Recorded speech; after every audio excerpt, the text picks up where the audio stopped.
and getting a job there, working for tirelessly for 14 hours and making living out of it. Today, I'm cutting the story short and telling you that this story is of my father, who has built the business coming out of scarcity. This was 60 years ago. Today, our empire, as I mentioned by Mukesh Bhai also, that similar story, 7,000 people, more than 10,000 crores of annual revenue.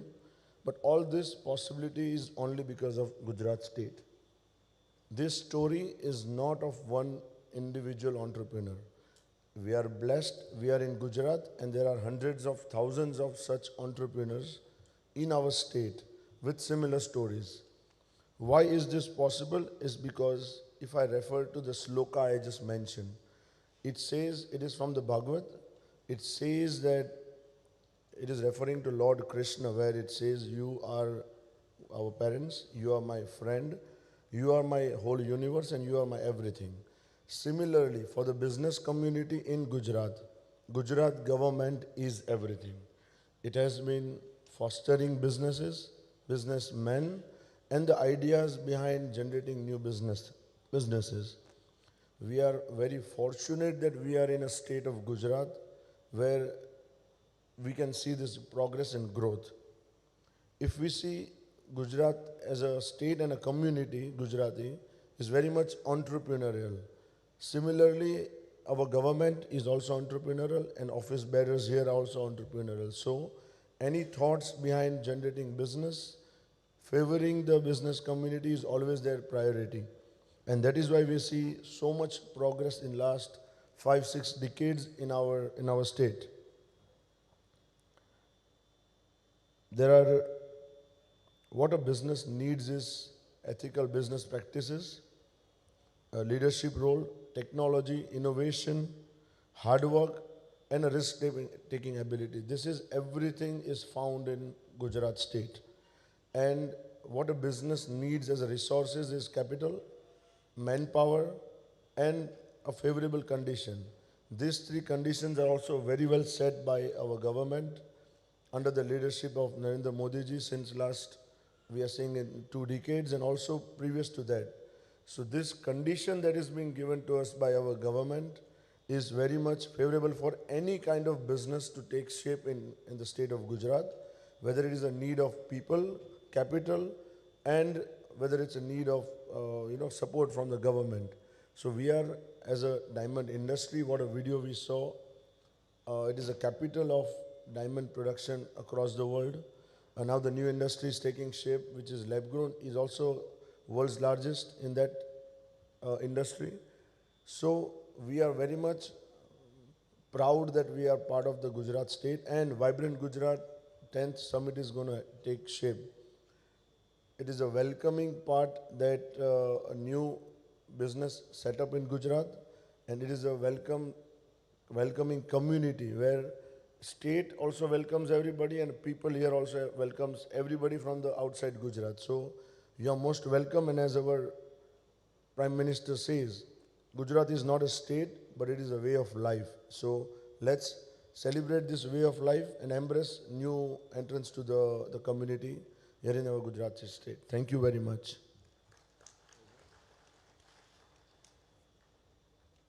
Thank you very much, sir, for sharing your experiences and for your faith in the government of Gujarat and its policies. अब मैं आमंत्रित करना चाहूंगी managing director dream city, municipal commissioner SMC Shrimati Shalini Agarwal IAS, जो अपने विचार हमारे साथ साझा करेंगे.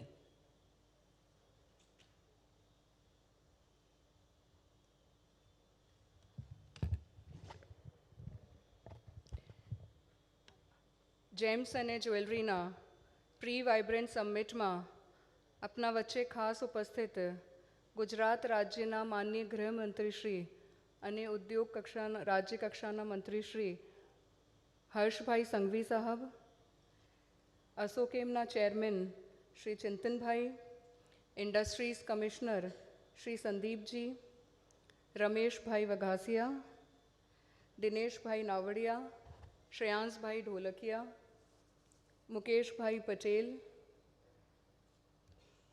અહીંયા આપના વચ્ચે મિસ્ટર શ્રેયાંશભાઈ ગોયલ, જયંતિભાઈ સાવલિયા, વિજયભાઈ મંગુકિયા, ઉપસ્થિત બધા જ મંચસ્થ મહાનુભાવો અને ખાસ જોના માટે આજે આ પ્રી વાઇબ્રન્ટ સમિટ યોજવામાં આવી છે એવા જ્વેલરી જેમ્સ અને જ્વેલરી એસોસિએશનના વિવિધ પદાધિકારીશ્રીઓ, એ ઉદ્યોગથી સંકળાયેલા ઉદ્યોગપતિઓ, મીડિયાના મિત્રો અને ઉપસ્થિત સર્વજનો. માનનીય વડાપ્રધાનશ્રીએ ભારત દેશને સૌથી વિકસિત ઇકોનોમી તરીકે લઈ જવા માટે એક ટાર્ગેટ લીધું છે. $5 ટ્રિલિયન ઇકોનોમી તરફ ભારત દેશને લઈ જવા માટે માનનીય વડાપ્રધાનશ્રી કટિબદ્ધ છે. ગુજરાત રાજ્યના માનનીય મુખ્યમંત્રી શ્રી ભૂપેન્દ્રભાઈ પટેલ સાહેબે $500 બિલિયન ની ગુજરાતની ઇકોનોમી થાય એના માટે મુખ્યમંત્રી શ્રી અત્યારે પ્રયત્ન કરી રહ્યા છે. અને આમાં જેમ્સ અને જ્વેલરીમાં ભારત દેશનું જો કોન્ટ્રીબ્યુશન નક્કી કરવામાં આવ્યું છે એ છે $100 બિલિયન ઇકોનોમી. સો ખૂબ જ એક એમ્બિશિયસ ટાર્ગેટ જેમ્સ અને જ્વેલરીને આપવામાં આવ્યું છે.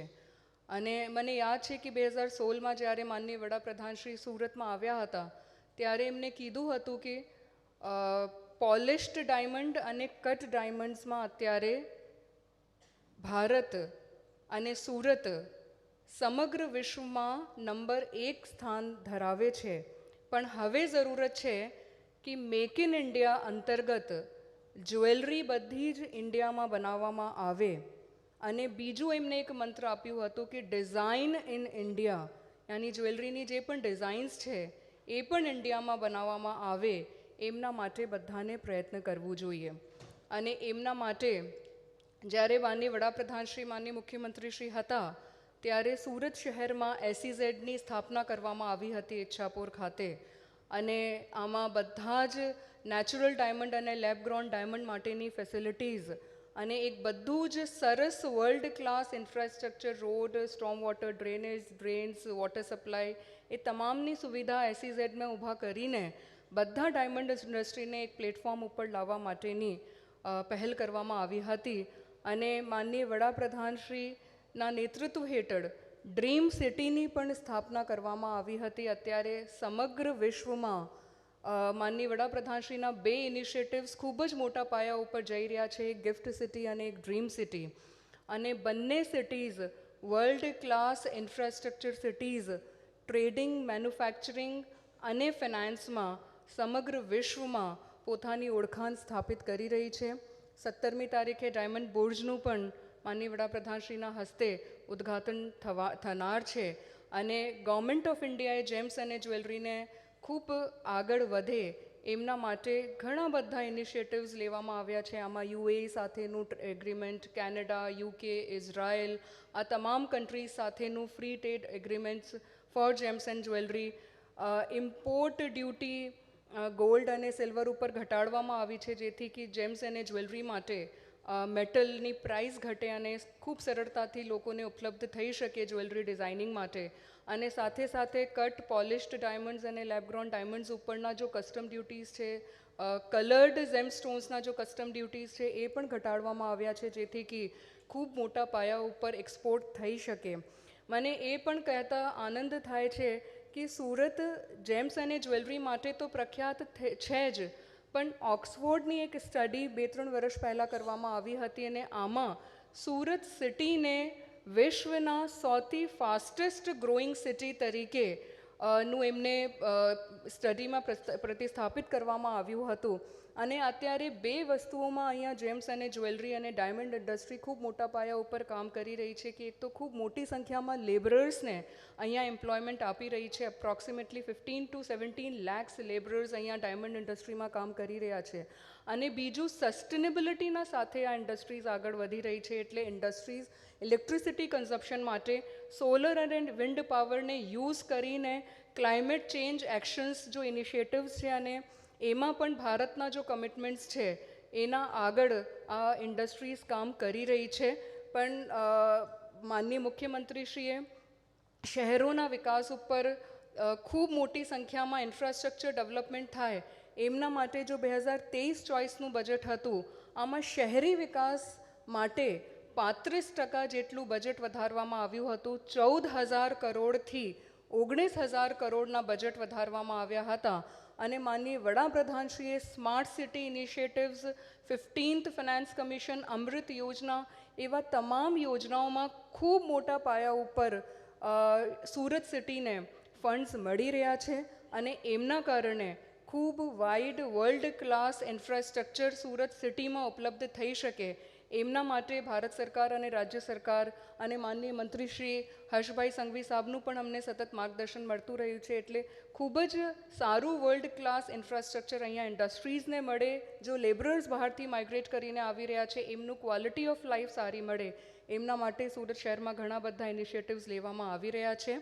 આજનું આ જો એક પ્રી વાઇબ્રન્ટ સમિટ છે એમાં આપના જે પણ ફાઇન્ડિંગ્સ આવે એ અત્યારે એક નીતિ આયોગ આખા સમગ્ર ભારત દેશમાં 4 સિટીઝને સિલેક્ટ કર્યા છે, વારાણસી, સુરત, વાઇઝેગ ઓર નવી મુંબઈ, અને એમનું એક્સક્લુઝિવ ઇકોનોમિક ડેવલપમેન્ટ પ્લાન 2047 વિકસિત ભારત અંતર્ગત બનાવવામાં આવી રહ્યું છે.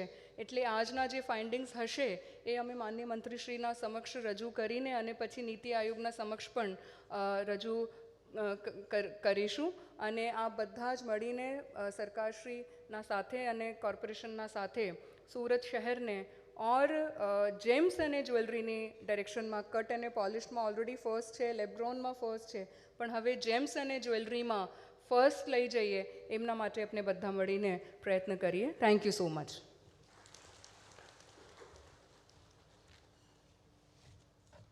મેડમ, આપના પ્રાસંગિક સંબોધન માટે આપનો પણ ખૂબ ખૂબ આભાર છે. આજે આપણી સાથે mister Nainesh Panchigar, state president, Gujarat Indian bullion and jewellers association ઉપસ્થિત છે. તેમને પણ અમે આવકારીએ છીએ. आज सूरत शहर के बहुत ही dynamic and energetic young leader और गुजरात के माननीय उद्योग मंत्री श्री हर्ष भाई संघवी हमारे साथ उपस्थित हैं. आइए तालियों की गड़गड़ाहट के साथ उन्हें उनके विशेष संबोधन के लिए आमंत्रित करते हैं.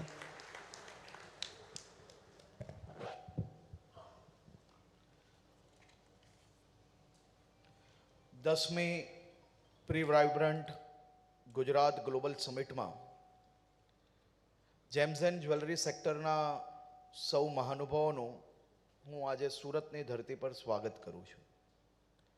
मंच पर उपस्थित Surat municipal commissioner Shrimati Shalini Agrawal, industry commissioner Shri Sandeep Sagale, collector Shri Ayush Oak, ASSOCHAM के chairman Shri Chintan Thakar, gems and jewellery regional chairman Shri Vijay bhai Mangukiya, Shri जयंती भाई सावलिया, इंडियन डायमंड एसोसिएशन के अध्यक्ष श्री दिनेश भाई नावडिया, ग्रीन लैब के मैनेजिंग डायरेक्टर श्री मुकेश भाई पटेल, श्री श्रेयांश भाई धोलकिया, श्री रमेश भाई वगासिया, श्री गौरव भाई लाठी, श्री नैनेश भाई पच्चीगर, श्री श्रेयांश गोयल और देशभरमांथी पधारेला डायमंड और ज्वेलरी सेक्टर जोड़े जोड़ायेला सौ महानुभावों फरी एकवार हूँ गुजरात सूरत में आपनु खूब खूब स्वागत करूँ छूँ. आपणु सूरत ए हीरानी नगरी तरीके ओळखाय छे. आपणु सूरत ए कपड़ानी नगरी तरीके ओळखाय छे. पत्थर जेवो देखातो हीरो काच जेम चमकतु करवानुं काम वर्षो वर्षथी सूरत शहरना नागरिको करी रह्या छे. सूरत शहर अने खास करीने हीरा ज्वेलरी जोड़े जोड़ायेला सौ उद्योगकारो द्वारा सूरतना लाखों लोकोने वर्षो वर्षथी रोजगारी आपवानुं कार्य थई रह्युं छे. ए पछी सूरत होय, दक्षिण गुजरातना अनेक गामडाओ होय, उत्तर गुजरातना अनेक गामडाओ होय, અમદાવાદ શહેર હોય કે સૌરાષ્ટ્રના ગામડાઓ હોય, લાખો પરિવારોને વર્ષો વર્ષથી નિરંતરપણે રોજગારી આપીને તે લોકોનું જીવન સ્તર ઉપર લાવવાનું કામ હીરા ઉદ્યોગ દ્વારા કરવામાં આવ્યું છે. સુરત શહેરમાં આજે જેમ્સ એન્ડ જ્વેલરીનું પ્રી વાઇબ્રન્ટ સમિટનું આયોજન કરવામાં આવ્યું છે. આ પ્રી વાઇબ્રન્ટ સમિટનું આયોજન કરવાના મુખ્ય ઉદ્દેશ્ય શું છે? સ્ટેજ પર બેસેલા વેપારીઓ આ તો બધા સમૃદ્ધ છે, સેટલડ છે. આ સૌ લોકો પોતપોતાનો બિઝનેસ આ જ ઢબે આગળ વધારતા જાય, પરંતુ ગુજરાત સરકારનો ઉદ્દેશ્ય શું છે? ગુજરાત સરકારનો ઉદ્દેશ્ય ખાલી સ્ટેજ પર કે પહેલી હરોલમાં બેસેલા વ્યક્તિઓને જ વ્યવસ્થા આપવી એ નથી. આવા પ્રી વાઇબ્રન્ટ સમિટના આધારે છેલ્લી હરોલમાં બેસેલો મારો સુરત શહેરનો એક વેપારી જે વર્ષો વર્ષથી ડાયમંડની પેઢીને, ડાયમંડ ઇન્ડસ્ટ્રીને, પોતાની કંપનીને પેઢી તરીકે જે ચલાવે છે, એ પેઢીના વિચારોમાંથી બહાર આવીને નવા વિચારોને અપનાવી શકે અને એની પેઢી એક સારી ઇન્ડસ્ટ્રી નિરંતર રૂપે વિકાસ કરતી જાય. અહીંયા બેસેલા છે ને પહેલી હરોલમાં બેસેલા છે એનું બી સેચ્યુરેશન લાવવાનું નથી. આપણે એને વધુમાં વધુ દર વર્ષે વિકાસ કરે તે માટે તે લોકોને તમામ પ્રકારની સુવિધાઓ આપવી, પોલિસીઝની અંદર નાની મોટી જે કોઈ મદદ જોઈતી હોય તેની અંદર નિરંતર બદલાવ લાવવો, તેનું નામ વાઇબ્રન્ટ ગુજરાત છે. વાઇબ્રન્ટ ગુજરાત શું છે? વાઇબ્રન્ટ ગુજરાત દુનિયાની માંગ અને દુનિયામાં જે અનેક ડિમાન્ડોની સામે જે ગેપ છે, ગેપને ફિલ કરવાનું કામ વાઇબ્રન્ટ ગુજરાત દ્વારા આપણે કરવા માંગીએ છીએ. વાઇબ્રન્ટ ગુજરાત આ વર્ષે 10મી જાન્યુઆરીએ ગાંધીનગર ખાતે મહાત્મા મંદિરમાં આદરણીય પ્રધાનમંત્રી શ્રી નરેન્દ્રભાઈ મોદીના વરદ હસ્તે ખુલ્લું મૂકવામાં આવવાનું છે. આ વાઇબ્રન્ટ ગુજરાત આપણે અનેક સપનાઓ, અનેક મહેનતો, દુનિયાના અનેક માર્કેટોની સ્ટડી બાદ ઇન્ડસ્ટ્રી ડિપાર્ટમેન્ટ દ્વારા તેમાં શું બદલાવની જરૂરિયાત છે તેના વિચારો જોડે, તેની તૈયારી જોડે આ વાઇબ્રન્ટ ગુજરાતની શરૂઆત થવા જઈ રહી છે. આ વર્ષે આપણે વાઇબ્રન્ટ ગુજરાતની સફળતાના 20 વર્ષ મનાવ્યા. દુનિયાભરના ઉદ્યોગપતિઓ એ વાઇબ્રન્ટ ગુજરાતના 20 વર્ષની સફળતાની ગાથામાં ત્યાં જોડાયા. અનેક ઇન્ડસ્ટ્રીયલિસ્ટે પોતાના અનુભવો રજૂ કર્યા. તમે સૌ લોકો ગુજરાતમાં રહો છો એટલે ગુજરાતના જે વિશિષ્ટતાઓ છે એ તમને બહુ નોર્મલ લાગતી હશે, પરંતુ 20 વર્ષના અનુભવ જ્યારે અનેક ઉદ્યોગપતિઓ દ્વારા મૂકવામાં આવ્યા, ત્યારે અગર કોઈ વ્યક્તિ અહીંયા બેસેલા અગર હાજર હોત ને તો એને અંદાજો આવતે કે 20 વર્ષની ગુજરાતની આ યાત્રા છે, તેને આજે જે આ ગુજરાત છે એ બનાવવામાં સૌથી મોટી સફળતા પ્રાપ્ત થઈ છે. આ 20 વર્ષની યાત્રા, એ યાત્રા કોઈ સરળ નથી. તત્કાલીન મુખ્યમંત્રી શ્રી નરેન્દ્રભાઈ મોદી સાહેબ દ્વારા ગુજરાતના પ્રત્યેક વ્યક્તિને વિવિધ ઇન્ડસ્ટ્રીઝનો લાભ મળે,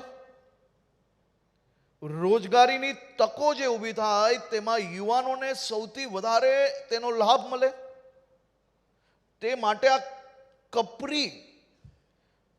કપરી કરતા બી કોઈ કઠિન શબ્દ હોય તો એનો ઉપયોગ જરૂરથી કરવો જોઈએ. સાહેબ, આ વાઇબ્રન્ટ ગુજરાતની યાત્રા ચાલુ થઈ અનેક જગ્યાઓ પરથી. ગુજરાતના વિકાસને કઈ રીતે રોકી શકાય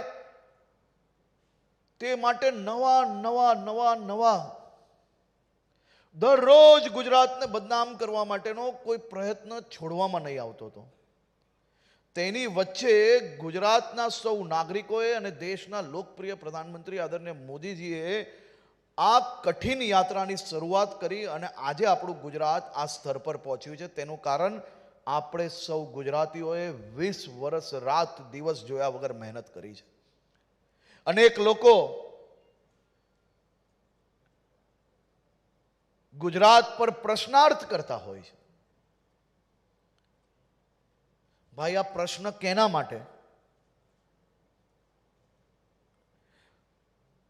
ગુજરાતના ખૂને ખૂનેથી નાગરિકો રાત દિવસ એક કરીને સોમથી ગુરુ નહીં પરંતુ ઘણીવાર તો સોમથી રવિ અને પાછું સોમવાર સવારે વહેલું જાગીને રાત દિવસ મહેનત કરે છે, ત્યારે આજે આ સફળતા પ્રાપ્ત થઈ છે. ત્યારે ગુજરાતે અનેક અચીવમેન્ટ હાસિલ કર્યા છે. તો આ અચીવમેન્ટને હાસિલ કરનાર એક એક વ્યક્તિને તક મળવી જ જોઈએ, અને એ તક આપવા માટે આ વાઇબ્રન્ટ ગુજરાતને આપણે ફરી એકવાર નવા વિચારો જોડે જૂના કામોને વધુ સરળતાથી આગળ વધારવા માટે આ વાઇબ્રન્ટ ગુજરાતનું આપણે આયોજન કર્યું છે.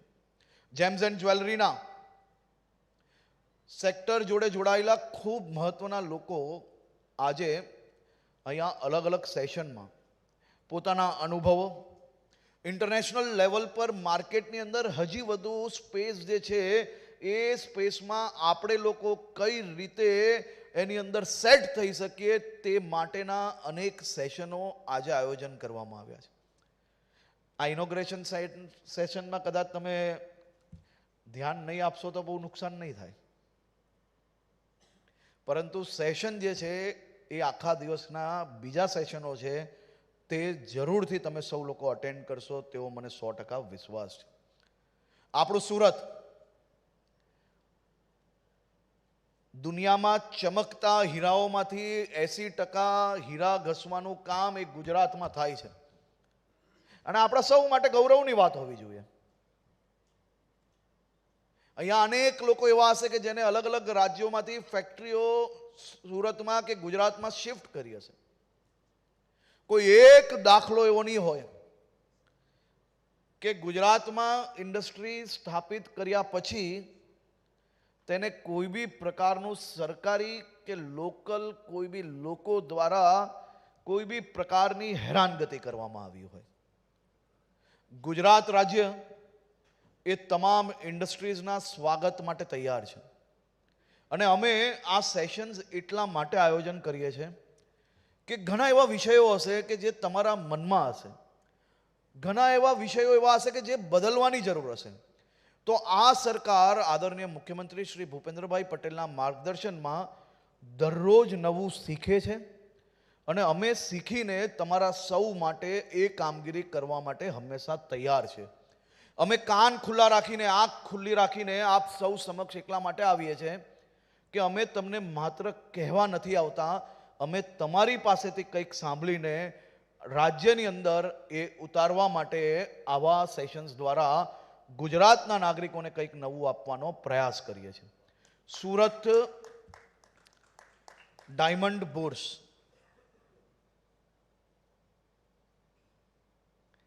સુરત ડાયમંડ બોર્સ એ આવનારા દિવસોમાં માત્ર સુરત જ નહીં, ગુજરાત જ નહીં, દેશ નહીં, પરંતુ દુનિયાનું સૌથી મોટું, યુએસના પેન્ટેગોન કરતાં બી મોટું સુરતનું ડાયમંડ બોર્સ એ દુનિયાનું સૌથી મોટું લાર્જેસ્ટ કોમર્શિયલ સેન્ટરની ખ્યાતિ પ્રાપ્ત કરી. આપણે સૌ લોકોને ગર્વ થવું જોઈએ કે દેશમાં હીરાનું આટલું મોટું સેન્ટર એ કોઈ એક વ્યક્તિએ નથી બાંધ્યું. દુનિયાનું આ અજાયબી કેમ છે? આ સેન્ટર 5400 વેપારીઓ પહેલા જગ્યા બુક કરાવે, 5400 વેપારીઓ બિલ્ડરની ભૂમિકા ભજવીને આજે દુનિયાનું સૌથી મોટું કોમર્શિયલ લાર્જેસ્ટ સેન્ટર આપણે બનાવવાનું સફળતા પ્રાપ્ત કરી છે. બીજું કોઈ નહીં, આપણે સૌ સુરતીઓએ ભેગા થઈને પ્રાપ્ત કરી છે. આપણા માટે ગર્વની વાત હોવી જોઈએ. આ સુરત ડાયમંડ બોર્સ આવનારા દિવસમાં 17મી તારીખે દેશના લોકપ્રિય પ્રધાનમંત્રી આદરણીય શ્રી નરેન્દ્રભાઈ મોદીના વરદ હસ્તે ખુલ્લું મૂકવામાં આવવાનું છે. હીરાના વેપાર જોડે જોડાયેલા અનેક વેપારીઓના સપના સાકાર થવાનું સેન્ટર બનવા જઈ રહ્યું છે. आप सभी लोग यहाँ, कई लोग गुजरात के बाहर से आए हैं, विभिन्न राज्यों से जब आप लोग यहाँ पधारे हुए हैं, आप सभी ने सूरत के बारे में क्या सुना होगा मुझे पता नहीं है,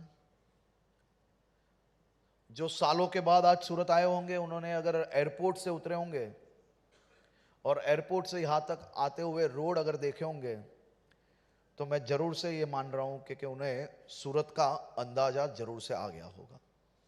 આપણું સુરત, સુરતના એરપોર્ટ પર ઉતરીએ અને એ રોડનો નજારો જુઓ તમે. સાહેબ, કોઈ કલ્પનામાં બી વિચારેલું 20 વર્ષ પહેલા કે આપણું સુરત આવું બનશે? આપણું સુરત જે પ્લેગ વાળું, રોગ વાળું, રેલ વાળું સુરત તરીકે ઓળખાતું હતું, એ સુરત સિટી આજે દેશની સેકન્ડ નંબરની ક્લીનેસ્ટ સિટી તરીકે ઓળખવામાં આવે છે. આ સુરત સિટી આવનારા દિવસોમાં નંબર 1 તરફ જવાનું છે અને સુરત શહેરના સૌ નાગરિકો જો આમાં સહયોગ કરશે તો આપણે જરૂરથી નંબર 1 તરફ ઝડપથી આગળ વધીશું. આ સુરત ડાયમંડ બુર્સમાં આવનારા દિવસોમાં જે વેપારની શરૂઆત થશે તે માટે આપ સૌ લોકોને હું ખૂબ ખૂબ શુભકામનાઓ આપું છું. આજે ગ્રીન લેબ, મુકેશભાઈએ અનેક વાતો કરી, શ્રેયાંશભાઈએ અનેક વાતો રજૂ કરી. Made in India, make in Surat. CVD આપણા સૌ માટે, સુરત શહેર માટે તો ખાસ કરીને, અને હજારો હીરા વેપાર જોડે જોડાયેલા કારીગરો માટે એક આશીર્વાદ સ્વરૂપ હીરા તરીકે એ સુરતમાં સ્થાપિત થયું છે. સીવીડીએ ઇન્ટરનેશનલ માર્કેટની અંદર જે પોતાની પકડ જમાવી છે એ અદ્ભુત છે. રશિયાએ ઇન્વેન્ટ કર્યું, ચાઇનાએ વેપાર કર્યો અને સુરતે આજે આખું માર્કેટ ઇન્ટરનેશનલ લેવલે કેપ્ચર કર્યું. હજારો લોકોને રોજગારી તો અપાઈ છે. હું સીવીડીમાં કામ કરતા અનેક કારીગરોને પર્સનલી મળ્યો છું. અનેક કારીગરોના જીવન બદલાઈ ગયા. આજે 30-30 લાખ રૂપિયાની વાત કરી ઇન્કમ ટેક્સ રિટર્નની. કોઈએ કલ્પનામાં વિચારેલું કે હીરામાં કામ કરતા કારીગર જે ઘંટી પર બેસીને હીરા ઘસે છે એ 30 લાખ રૂપિયા વર્ષે કમાઈ શકે એવું ક્યારેય કોઈએ વિચારેલું ખરી?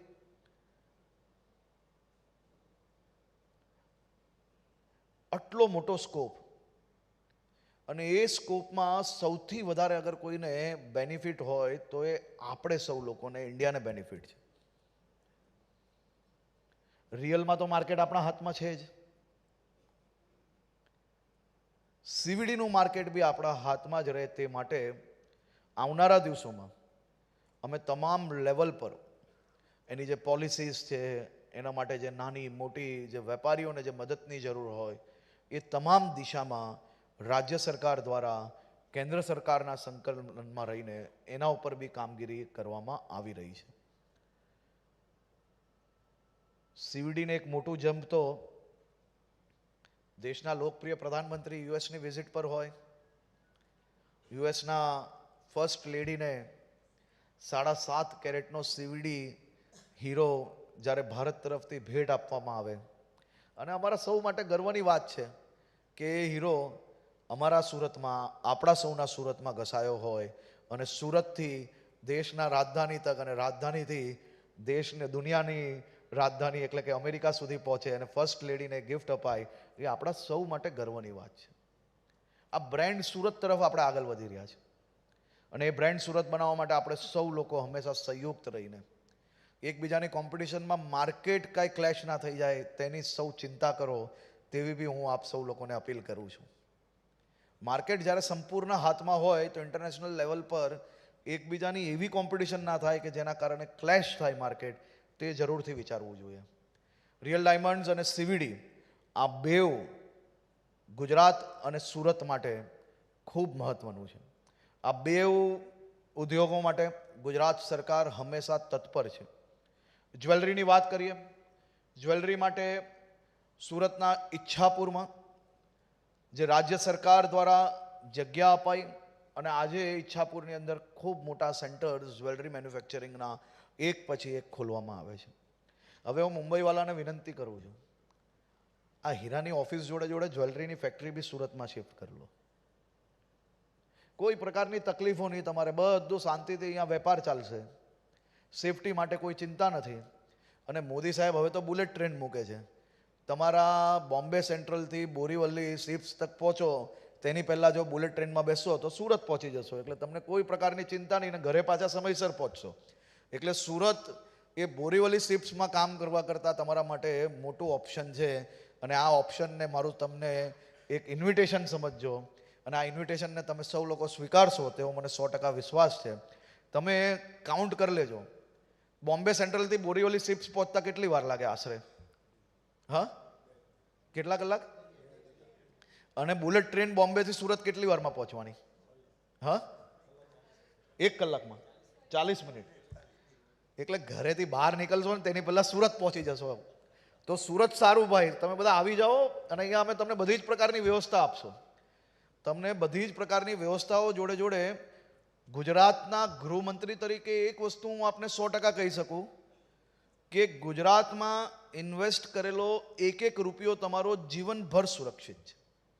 અને ગુજરાતના ઉદ્યોગ મંત્રી તરીકે હું તમને એક વસ્તુ 100% ગેરંટી આપી શકું છું કે આપણા ગુજરાતમાં ઇન્વેસ્ટ કરેલા એક રૂપિયાનો તમને 100% રિટર્ન સમયસર, અને સાચું રિટર્ન ને સૌથી વધુ રિટર્ન એ બી ગુજરાતમાં જ મળશે.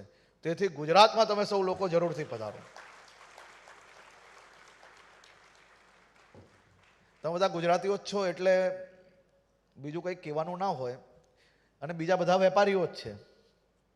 વેપારી હંમેશા એક વસ્તુ જરૂરથી વિચારે કે આજે વેપાર તો ચાલુ કર્યો, પરંતુ મારી આવનારી પેઢી માટે આ વેપાર કઈ રીતે સુરક્ષિત રાખી શકું, કે મારી આવનારી પેઢી આવે અને આ જ વેપારની અંદર કામ કરે અને આ વેપારને હજી વધુ આગળ વધારે. અને એ બધા જ વિષયને જો તમે વિચારશો તો ગુજરાતથી વધુ સુરક્ષિત જગ્યા તમને દુનિયામાં કોઈ નહીં મળે. એટલે આ વાઇબ્રન્ટ ગુજરાતમાં તમે સૌ લોકો જરૂરથી પધારો. અને ફરી એકવાર હું આપને કહું છું, અમે મંત્રી અને આપ સૌ લોકો, એટલે કે સરકાર અને આપની વચ્ચે અમે કોઈ બી પ્રકારનો ગેપ નથી રાખવા માંગતા. અમે તમને મનમાં ધારેલી વસ્તુ પીરસવા નથી માંગતા. અમે સૌ લોકો તમારી પાસેથી તમારી દુવિધાઓ સમજીને એ દુવિધાને સુવિધામાં બદલાવ કરીને તમારા સૌ માટે એક સેફ અને બેસ્ટ પ્લેટફોર્મ પ્રોવાઈડ કરવા માટેનો પ્રયાસ કરી રહ્યા છે.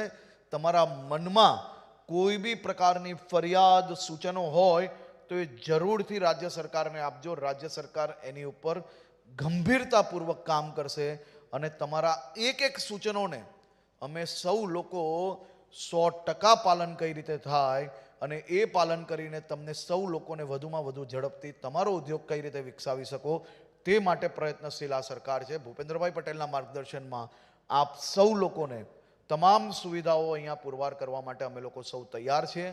અને મારી વાતને તમે લોકો ગંભીરતાપૂર્વક લઈને ગુજરાતમાં એકાદ યુનિટ તો તમે જરૂરથી સ્થાપિત કરજો તેવું હું આપ સૌ લોકોને અપીલ કરું છું. આપ સૌ લોકો સુરતમાં પધાર્યા, ગુજરાતમાં પધાર્યા, તે બદલ આપ સૌ લોકોનો ખૂબ ખૂબ આભાર. વાઇબ્રન્ટ ગુજરાતની આ 10મા એડિશનમાં હું આપ સૌ લોકોને નિમંત્રણ આપું છું. આપ સૌ લોકો આપની કંપનીના સૌ મહત્ત્વના લોકો જોડે વાઇબ્રન્ટ ગુજરાતમાં જરૂરથી પધારજો. વાઇબ્રન્ટ ગુજરાત એક ગ્લોબલ પ્લેટફોર્મ બની ગયું છે, અને આ ગ્લોબલ પ્લેટફોર્મમાં જેમ્સ એન્ડ જ્વેલરી જોડે જોડે દુનિયાના અનેક દેશોના મહત્ત્વના જે કામો ચાલી રહ્યા છે, મહત્ત્વના જે મેન્યુફેક્ચરિંગની અંદર જે સ્કોપ છે તે બી જાણવાનો આપ સૌ લોકો અવસર પ્રાપ્ત કરો તેવું આપ સૌ લોકોને હું વિનંતી કરું છું. આપ સૌ લોકો વાઇબ્રન્ટ ગુજરાતના 10મા એડિશનમાં જરૂરથી પધારો તેવી આપ સૌને વિનંતી. ખૂબ ખૂબ આભાર, ખૂબ ખૂબ આભાર.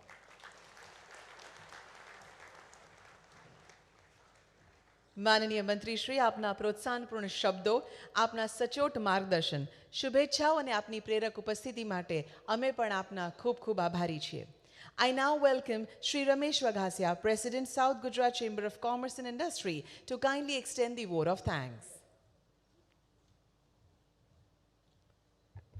આભાર વ્યક્ત કરવો હોય તો સૌ પ્રથમ એક નામ એવું યાદ આવે કે જેણે માત્ર ઇવેન્ટ કે ઘટના નહીં પણ વિકાસનું વાવાઝોડું જે માધ્યમથી ઊભું કર્યું, ગુજરાતમાંથી શુભારંભ કર્યો, એવા વાઇબ્રન્ટ ગુજરાતના પરિણેતા 2003માં જેમણે શરૂઆત કરી એવા આદરણીય શ્રી નરેન્દ્રભાઈ મોદીનો આપણે સૌ આભાર વ્યક્ત કરીએ કે આ ઇવેન્ટના માધ્યમથી એક ઉદ્યોગના વિકાસની એવી પેટર્ન બની કે જેણે સમગ્ર ભારત નહીં પણ વિશ્વમાં પણ પ્રખ્યાત થઈ અને આ એક પ્રખ્યાત કર્યું. અને ગુજરાતની પેટર્ન ઉપર અત્યારે બીજા રાજ્યો પણ કામ કરી રહ્યા છે, વિકાસના માર્ગે આગળ વધી રહ્યા છે. ત્યારે નરેન્દ્રભાઈને ગુજરાતને ભારતમાં ટોચ ઉપર મૂકવા માટે એમનો ખૂબ ખૂબ આભાર. અને ત્યાર પછી એ ધરોહર, એ પરંપરા અને એ વિકાસની પ્રગતિની ગાથા અપરંપાર ચાલુ રહે એ માટે આદરણીય મુખ્યમંત્રી ભૂપેન્દ્રભાઈ પટેલે પણ એમાં જરૂરી ઇમ્પ્રુવમેન્ટ્સ કરીને આગળ વધી રહ્યા છે. ત્યારે આ 20 વર્ષ પૂરા કરીને 10મી વાઇબ્રન્ટ થવા જઈ રહી છે. ત્યારે આદરણીય શ્રી ભૂપેન્દ્રભાઈનો પણ ખૂબ ખૂબ આભાર કે આ પ્રી વાઇબ્રન્ટ ઇવેન્ટ્સ કરીને લોકોમાં જાગૃતિ આવે અને સૌનું ઇન્વોલ્વમેન્ટ વધે અને પોતાના વિચારો રજૂ કરીને એમાં પણ શું સારું થઈ શકે એ માટે તક આપે છે. આપણો સુરતનો હીરો, આ હીરા ઉદ્યોગનું જે પ્રસ્થાન કરાવી રહ્યા છે તેવા હર્ષભાઈ સંઘવીનો પણ ખૂબ ખૂબ આભાર કે આપ પ્રોત્સાહન આપી અને આ ઇન્ડસ્ટ્રીને, આ બિઝનેસને આપ ઊંચાઈ પર લઈ જવા માગો છો. આજ ઇન્ડસ્ટ્રીમાં કામ કરતા ઉદ્યોગ કમિશનર શ્રી સંદીપભાઈ સાંગલે, આદરણીય કલેક્ટર શ્રી આયુષભાઈ ઓક, આદરણીય મ્યુનિસિપલ કમિશનર શાલિનીબેન અગ્રવાલ અને એસોસિએશનના ચેરમેન ચિંતનભાઈ, આપ સૌનો ખૂબ ખૂબ આભાર કે સુરતને આ લાભ આપીને આ પ્લેટિનમ હોલમાં SGCCIને લાભ આપ્યો કે અહીંથી આપણે આ કાર્યક્રમનો શુભારંભ કર્યો. સ્ટેજ ઉપરના તમામ મહાનુભાવોનો ખૂબ ખૂબ આભાર અને આપ સૌ આપનો કિંમતી સમય આપી અત્રે ઉપસ્થિત રહે એ માટે આભાર. અને એ સાથે એટલું કહીશ કે SGCCIએ પણ પોતાના 84માં સ્થાપના વર્ષમાં SGCCI global vision connect mission 84 launch કર્યું છે, જેમાં સાહેબ 84,000 યંગ એન્ટરપ્રિનર્સને 84 દેશો સાથે જોડીને 84,000 કરોડનું એક્સપોર્ટ્સ કરવાનો લક્ષ્ય રાખ્યો છે. એમાં આપ સૌને આહવાન કરું છું કે સાથે મળી અને આ ગુજરાત અને ભારતનું લક્ષ્ય પૂર્ણ કરી અને વિશ્વમાં પ્રતિષ્ઠિત થઈએ. Thank you all who have supported this event make real dream. Thank you very much. Thank you so much, sir, for your warm thank you note. આપના ઉષ્માપૂર્ણ સંબોધન માટે આપનો ખૂબ ખૂબ આભાર. અને media, we request you to kindly take the bites out of this hall. આપના માટે સ્થાન ત્યાં છે. પ્લીઝ આપ ત્યાં બાઇટ્સ લેશો તો અમારું નેક્સ્ટ સેશન અહીંયા ચાલુ થઈ શકશે. As we have the next session here, we request Honorable Minister, sir, and the media to kindly take up the bites outside this hall. Thank you very much. और एक बार बहुत बहुत तालियां हो जाएं माननीय मंत्री श्री के लिए और सभी गणमान्य अतिथियों के लिए. उनकी उपस्थिति हमारे लिए प्रेरकपूर्ण हुए.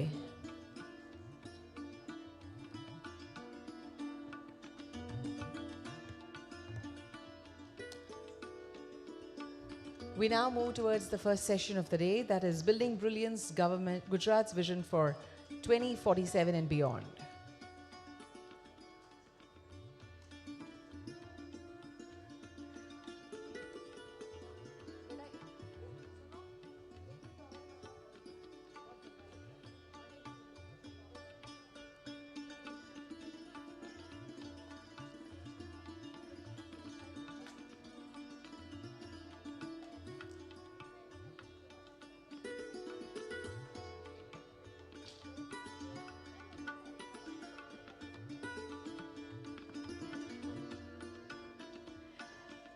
Ladies and gentlemen, we are moving towards the first session, Building Brilliance, Gujarat's Vision for 2047 and beyond. We have some eminent speakers for this session.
For this session, which is on Building Brilliance, Gujarat's Vision for 2047 and beyond, we welcome on the stage moderator Mrs. Nirupa Bhatt, Managing Director, former of Geological Institute of America, India, GIA India. Welcome, madam. We also welcome on stage Srimati Chitra Gupta, Deputy Director General, Bureau of Indian Standards, Shri Vijay Mangukia, Regional Chairman, Gujarat Gems and Jewellery Export Promotion Council, Shri Gaurav Sethi, Vice President, Surat Diamond Association, Shri Ms. Simul Vyas, Design Educator and Consultant, and Mr. Nainesh Panchigar, State President, Gujarat Indian Bullion and Jewelers Association Limited. And those who are sitting at the back or standing, they can always occupy their seats in the front sofas. We welcome you.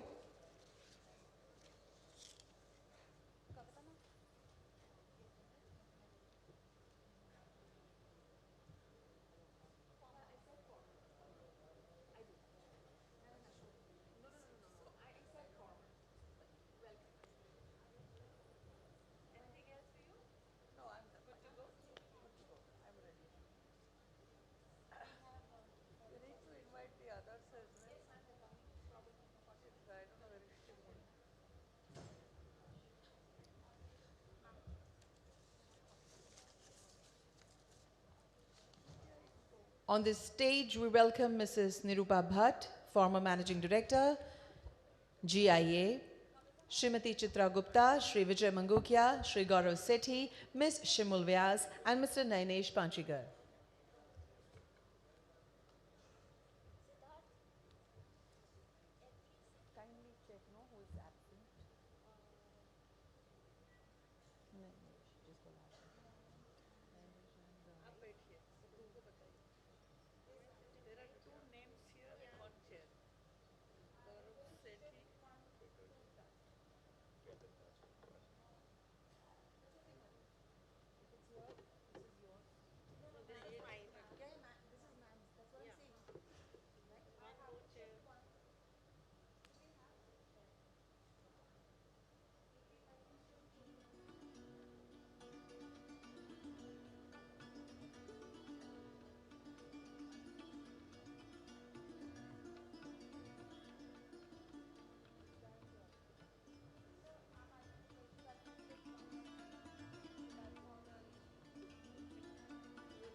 As we have stipulated time, and we want to finish 3 wonderful and significant sessions before the lunch time, we request everyone to kindly settle down. We shall have the networking time during the lunch break. So those gentlemen who are standing having a talk, kindly sit and settle down so that the moderator can start the session.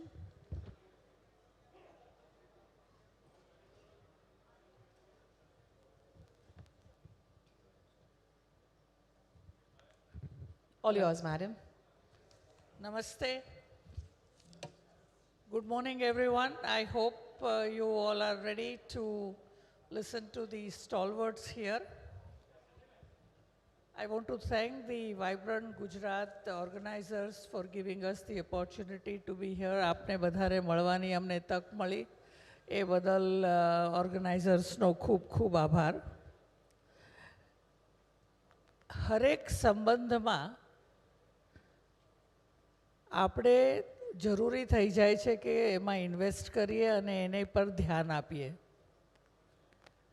Family relation હોય, friends હોય કે business relationship હોય. આપણે અત્યારે ભવિષ્યનો વિચાર કરીએ છીએ અને ભવિષ્યનો જ્યારે વિચાર કરતા હોઈએ ત્યારે આપણું પ્રેઝન્ટ વર્તમાન કાળને કેવી રીતે સસ્ટેન કરી અને આપણે પાસ્ટમાંથી, આપણા ભૂતકાળમાંથી આપણે શું શીખ્યા છે એ સમજવું જરૂરી છે. તો ક્વિક 2 મિનિટમાં આપણે 2047, 25 વર્ષમાં આપણે ક્યાં પહોંચવું છે, કેવી રીતે પહોંચવું, એના બધાનો જે આપણે અહીંયા એક્સપર્ટ્સ પાસેથી અભિપ્રાય લઈશું. તો ક્વિકલી જો આપણે પાસ્ટમાં જઈએ તો 1964માં diamond imports wear allowed, rough diamond imports were allowed in India. And from there the journey started. And India was importing and mainly cutting and polishing only the rejections. Can I request this gentleman here to please sit down? Thank you. So we were doing mainly ખાલી rejections અને હલકો માલ જ અહીંયા આવતો હતો. એની પછી ધીરે ધીરે આપણે કેપેબિલિટી ડેવલપ કરી. 1989માં ઇન્ડિયામાં સૌથી પહેલું લેઝર મશીન આવ્યું અને એની પછી જે ટેકનોલોજીનું એડપ્ટેશન સુરતના, ગુજરાતમાં, કાઠિયાવાડમાં બધી જગાએ જે એડપ્ટ કરી જે ટેકનોલોજી, it is unbelievable. અને એના લીધે નાવ દુનિયાનું રફ પ્રોડક્શન લગભગ 90% ઇન્ડિયામાં કટ એન્ડ પોલિશ થાય છે. ઝીણામાં ઝીણા હીરો હોય અથવા તો વેરી લાર્જ મોટા હીરા હોય. 1992માં જ્વેલરી એક્સપોર્ટ્સ માટેનું એક પુશ મળ્યો અને ત્યારથી જ્વેલરી એક્સપોર્ટ્સ પણ ચાલુ થયું છે. અત્યારે જે એક્સપોર્ટ્સ છે હમણાં છેલ્લા 1-1.5 વર્ષમાં અમુક મંદીના હવા ચાલી છે, થોડા ગ્લોબલ ઇકોનોમીમાં થોડા ઇશ્યુઝ છે. સો મે બી there is a bit of a slowdown. However, export માટે હંમેશા ગવર્મેન્ટ તરફથી એક પુશ રહ્યો છે અને જે મેં સાંભળ્યું છે, વાંચ્યું છે કે ગવર્મેન્ટે જેમેન જ્વેલરી એક્સપોર્ટ પ્રમોશન કાઉન્સિલને $45 બિલિયન એક્સપોર્ટનું ટાર્ગેટ આપ્યું છે.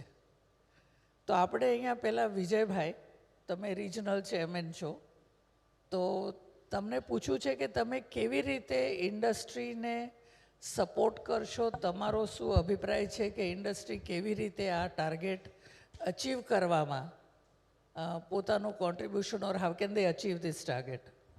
Thank you. Thank you. GJEPC વતી એક્સપોર્ટની અંદર પ્રમોશનની એક્ટિવિટીઝ બહુ બધી થતી હોય છે. આના અંદર જ્યારે કોઈ પણ પ્રકારના ઇસ્યુઝ આવતા હોય કે ચલો પાર્સલની અંદર કોઈ તકલીફ આવે છે, કસ્ટમ તરફથી કોઈ બી ઇસ્યુઝ આવે છે અથવા કસ્ટમના કોઈ ક્વેશ્ચન્સ છે, તો જીજેઈપીસી સેમી ગવર્મેન્ટ ઓર્ગેનાઇઝેશન કહી શકાય કે જે ગવર્મેન્ટ અને વેપારી જે વેપાર છે એની વચ્ચેનો જે બ્રિજ હોય એ કમ્પ્લીટ કરતા હોય છે. તો એક તો ઇન્ડસ્ટ્રીની અંદર આ પ્રકારના કોઈ પણ એક્સપોર્ટના કોઈ પણ પ્રશ્ન હોય છે એના સોલ્યુશન માટે James and jewellery export promotion council હંમેશા તત્પર હોય છે. આની સાથે સાથે હું તમને જ્વેલરીની અંદર ખાસ વાત કરું, જ્વેલરી અને ડાયમંડ, અમે લોકોએ જીજેઈપીસીએ ખાસ એક કોર્સ ડિઝાઇન કર્યો. અમારા અમિતભાઈ મુલાણી છે, અત્યારે ભારત ઉડાન મિશન સાથે જોડાયેલા છે. એક એક્સપોર્ટનો એવો કોર્સ ડિઝાઇન કર્યો કે જે 16 કલાકનો છે, 8-8 કલાકના 2 દિવસનો કન્ટિન્યુ કોર્સ છે. તો આ કોર્સને અમે એવી રીતે ડિઝાઇન કર્યો છે કે કોઈ બી વ્યક્તિ અગર 0 લેવલથી હોય અને એને એક્સપોર્ટ કરવું હોય તો એને એક્સપોર્ટનું 100% નોલેજ અમારા વતી એને પ્રોવાઈડ કરવામાં આવતું હોય છે. તો જે પ્રકારના પ્રશ્ન આવે એ પ્રકારના સોલ્યુશન અમે શોધી આપતા હોઈએ છીએ. આની સાથે સાથે ઘણી બધી ગવર્મેન્ટ પોલિસીસની અંદર અમારા ઇનપુટ્સ અપાતા હોય છે. જ્યારે ટ્રેડને તકલીફ પડતી હોય છે, અમુક એવા પણ ઇસ્યુઝ આવતા હોય છે કે જ્યારે કન્સાઇનમેન્ટ બેઝના ઇસ્યુઝ આવતા હોય, એક્ઝિબિશન્સ કરવાના ઇસ્યુઝ આવતા હોય, તો જેમ્સ એન્ડ જ્વેલરી એક નોડલ એજન્સી છે જેની અંદર તમે કન્સાઇનમેન્ટ બેઝ ઉપર વર્લ્ડમાં કોઈ પણ ખૂણે એક્ઝિબિશન કરી શકો અને તમારું ગુડ્સ છે ત્યાં ડિસ્પ્લે કરી શકો અને અમે એના માટેનું 100% પ્લેટફોર્મ પૂરું પાડતા હોઈએ છીએ. એમને વિઝાની કોઈ પણ તકલીફ પડે એના તક બી અમે હેલ્પ કરી અને એના કાઉન્સલ જનરલને બી અમે પત્ર લખીને એમાં પણ હેલ્પફુલ થતા હોઈએ છીએ. એટલે જીજેઈપીસી પાસે જે પણ પ્રકારના ક્વેશ્ચન્સ આવે એના સોલ્યુશન કઈ રીતે સરળતાથી જલ્દી થઈ શકે એના માટેના અમારા પ્રયત્નો હંમેશા રહેતા હોય છે. Thank you. Thank you Vijaybhai. આજે મિનિસ્ટરે ઘણીવાર એક સ્ટેટમેન્ટ કર્યું, વારંવાર કર્યું, make in India, value addition. ડાયમંડમાં તો છો જ તમે સ્ટ્રોંગ, ઇન્ડિયા સ્ટ્રોંગ છે, ગુજરાત સ્ટ્રોંગ છે, સુરત સ્ટ્રોંગ છે. જ્વેલરીમાં આપણે કેવી રીતે વધારે સ્ટ્રોંગ થઈ શકીએ, મેક ઇન ઇન્ડિયા કેવી રીતે કરી શકાય, જે પ્રધાનમંત્રી પણ આહવાન બધાને કરી રહ્યા છે. આપણી સાથે શિમુલબેન છે. She is an expert in designing and એમનો ઘણો અનુભવ રહ્યો છે આપણી ઇન્ડસ્ટ્રીમાં, અને એમણે આપણી ઇન્ડસ્ટ્રીમાં growth not only in our industry પણ એક્સેસરીઝ, ફેશન બધામાં જોયો છે. એટલે એમને ખ્યાલ છે બરોબર કે કઈ ઇન્ડસ્ટ્રી ક્યારે ગ્રો થાય છે, ને ઇન્ડસ્ટ્રીના ગ્રોથ માટે મેક ઇન ઇન્ડિયા કરવા માટે આપણને શેની જરૂર છે. તો શિમુલબેન, તમારું શું માનવું છે કે કેવી રીતે આ ઇન્ડસ્ટ્રી વેલ્યુ એડિશન અને મેક ઇન ઇન્ડિયા જ્વેલરી તરફ જે જવાની જર્ની છે આપણી, એ કેવી રીતે, તમારો શું સલાહ છે? Thank you, Nirupam Ben. Ek to what I would like to say is ki it's very heartening to know that the government of India, under the leadership of the Prime Minister, we are talking of 2047. So we are talking of literally 23 years from now, and it means ke apna hathma almost like a quarter century hoy. So we do have the freedom to envision, to dream as to where we want the industry to be in the next 23 years time frame. And I think we are talking about Make in India, Nirupaji, and the Honorable Minister also talked about PM emphasizing on design in India. So what I would like to say is કે અત્યાર સુધી જે પણ આપણી jewellery ઇન્ડસ્ટ્રીનો growth થયો છે, that has been fostered, that has been propelled more by manufacturing. And so whether it's manufacturing or craftsmanship, the growth has been driven by that. But I think that if we want to, create a very strong brand India in, the context of Viksit Bharat, design will have to play a very, very significant role. And I know from whatever has been my interactions with, the industry players, up till now, design is being looked at more as an additional expenditure, on a product or a process.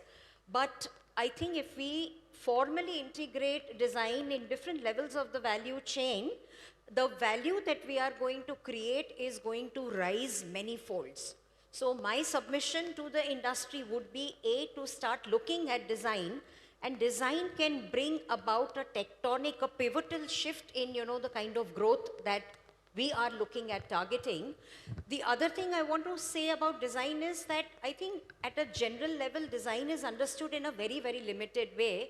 એટલે આપણને એમ લાગે કે design is only about creating an aesthetic looking product. But design is a very, very vast umbrella, and it can play a very important role in the midstream and downstream activities of the industry. So at the front end, when we are talking about the product and the consumers, right from, how you want to creatively explore the raw material, to, the design of the products, to packaging, to creating services and experiences, whether it's physical, online, in the metaverse, whatever it may be, to packaging, to communications, there are a whole lot of things where design can be, plugged in to create the higher value and going to the next level that we are all envisioning.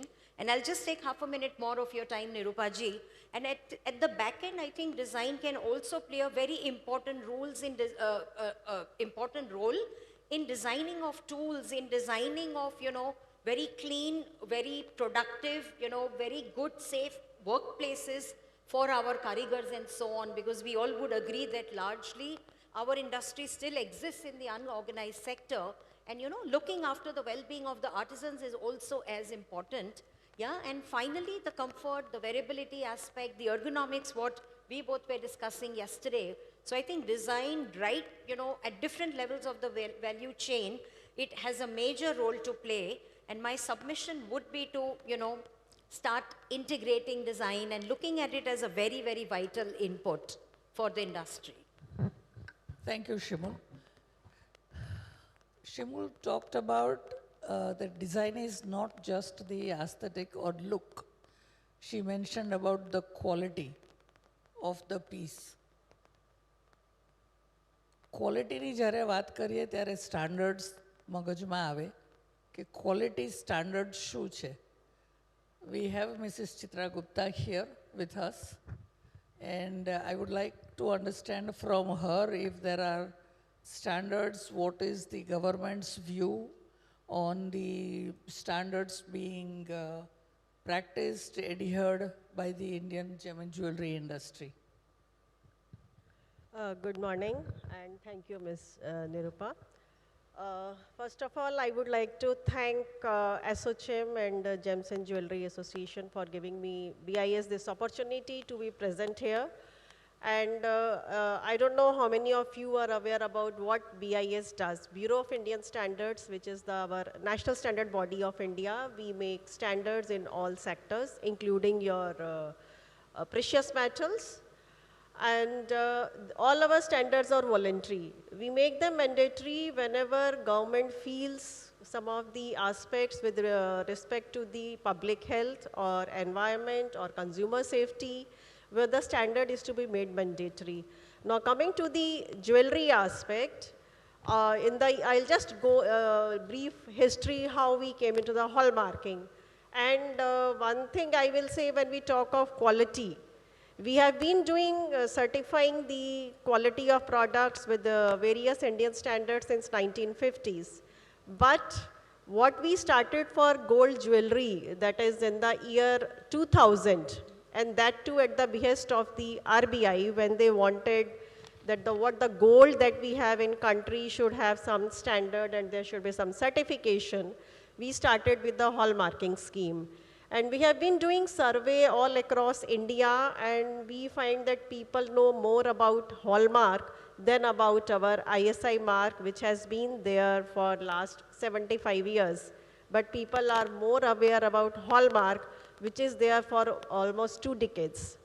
So why it is so, and then we feel that gold and silver, they are the part of all household in India, because they are considered as security, financial security. Whenever there is a need, they'll fall back upon gold as an asset. So based on that fact, we came to have some standards. We have one standard on gold, which is IS 4117. For silver, we have IS 2112. And these standards are similar to our international standards. We cannot have the same standards as the international standards. When I say international standards, we have an international standard for organization, we call it ISO, which has its headquarters in Geneva. They also have a standard on gold and silver. Our standards are similar, but they cannot be the same, because the requirement of purity, what we want in India, because we use it as an asset, so which is more highly pure than what is required in the other countries. They have gold of 8 or 9 caratage purity. We don't have those caratages in India. We go from 14, 18, 20, 22, 23, and 24. While at the international level, you will find there will be more of 8 and 9, 14, 18, 20, and 24. So those are the differences, but so far as determining the purity, how we classify, how we test the purity of the gold, all our test methods, they are same as whatever we follow at the international level, they are the same as at our national level. So how we have come about for the hallmarking and how it has become successful, it took us almost 20 years. When we started in 2000 as a voluntary scheme, only about 100 odd jewelers showed their interest and they came to take the hallmark. For doing the hallmarking, we needed some centers, some laboratories which will do the testing and certify the gold as its purity. So we have assaying and hallmarking centers, which I hope all of you are aware of. These are the centers which are set up by the private bodies. Now, you may ask, when they are set up by private bodies, how we assure the quality that they are certifying is the pure gold as per the standard. So we do the recognition and audit of these private hallmarking centers against, again, an Indian standard IS 15820, which is again equivalent to the international standard ISO 17025. So far as the standards are concerned with respect to the testing procedures or auditing, we are at par with the international standards. And all these hallmarking centers are audited by BIS before they are recognized to certify any gold jewelry with hallmarking. And over the years, how we transformed and made this hallmarking more trustworthy. We have made our system all fully automated. Any assaying hallmarking center, when they take up the jewelry for hallmarking, every data is added to our system in the BIS server. Once all the testing is completed through different stages, and when they have to mark, once the testing is complete, a unique number is generated from the BIS servers, which we call as HUID. It is a 6-digit unique alphanumeric code, which is given to each and every jewelry piece which comes for hallmarking. We made it mandatory from 2021 in the district where we had the hallmarking centers. As of now, since 2021 till now, we have more than 1,500 hallmarking centers across India. So we can say that we have sufficient number of laboratories which can certify and test the purity of gold. Simultaneously, one more thing is there for the consumers. Earlier, they could not get their old jewelry tested, the purity of the jewelry that we have with us for generations together. Now also the consumers can go and get their jewelry checked for their purity and to know actually what is the caratage of that gold, what they have in their homes as an asset. I think it gives. Yeah, thank you. I do have a follow-up question, but I'll come back to you later if we have time. So, Gaurav bhai, we talk about standards. Shimulben baat kare che ke design is more than aesthetics. We have small and medium enterprises in our industry. How do you think they have how do we encourage them? How do we help them to really understand, appreciate and invest to build design capabilities and follow standards? Because normally એ લોકો એમ કહે છે આ બધું અમારા માટે નથી, બધા મોટા લોકો કરે.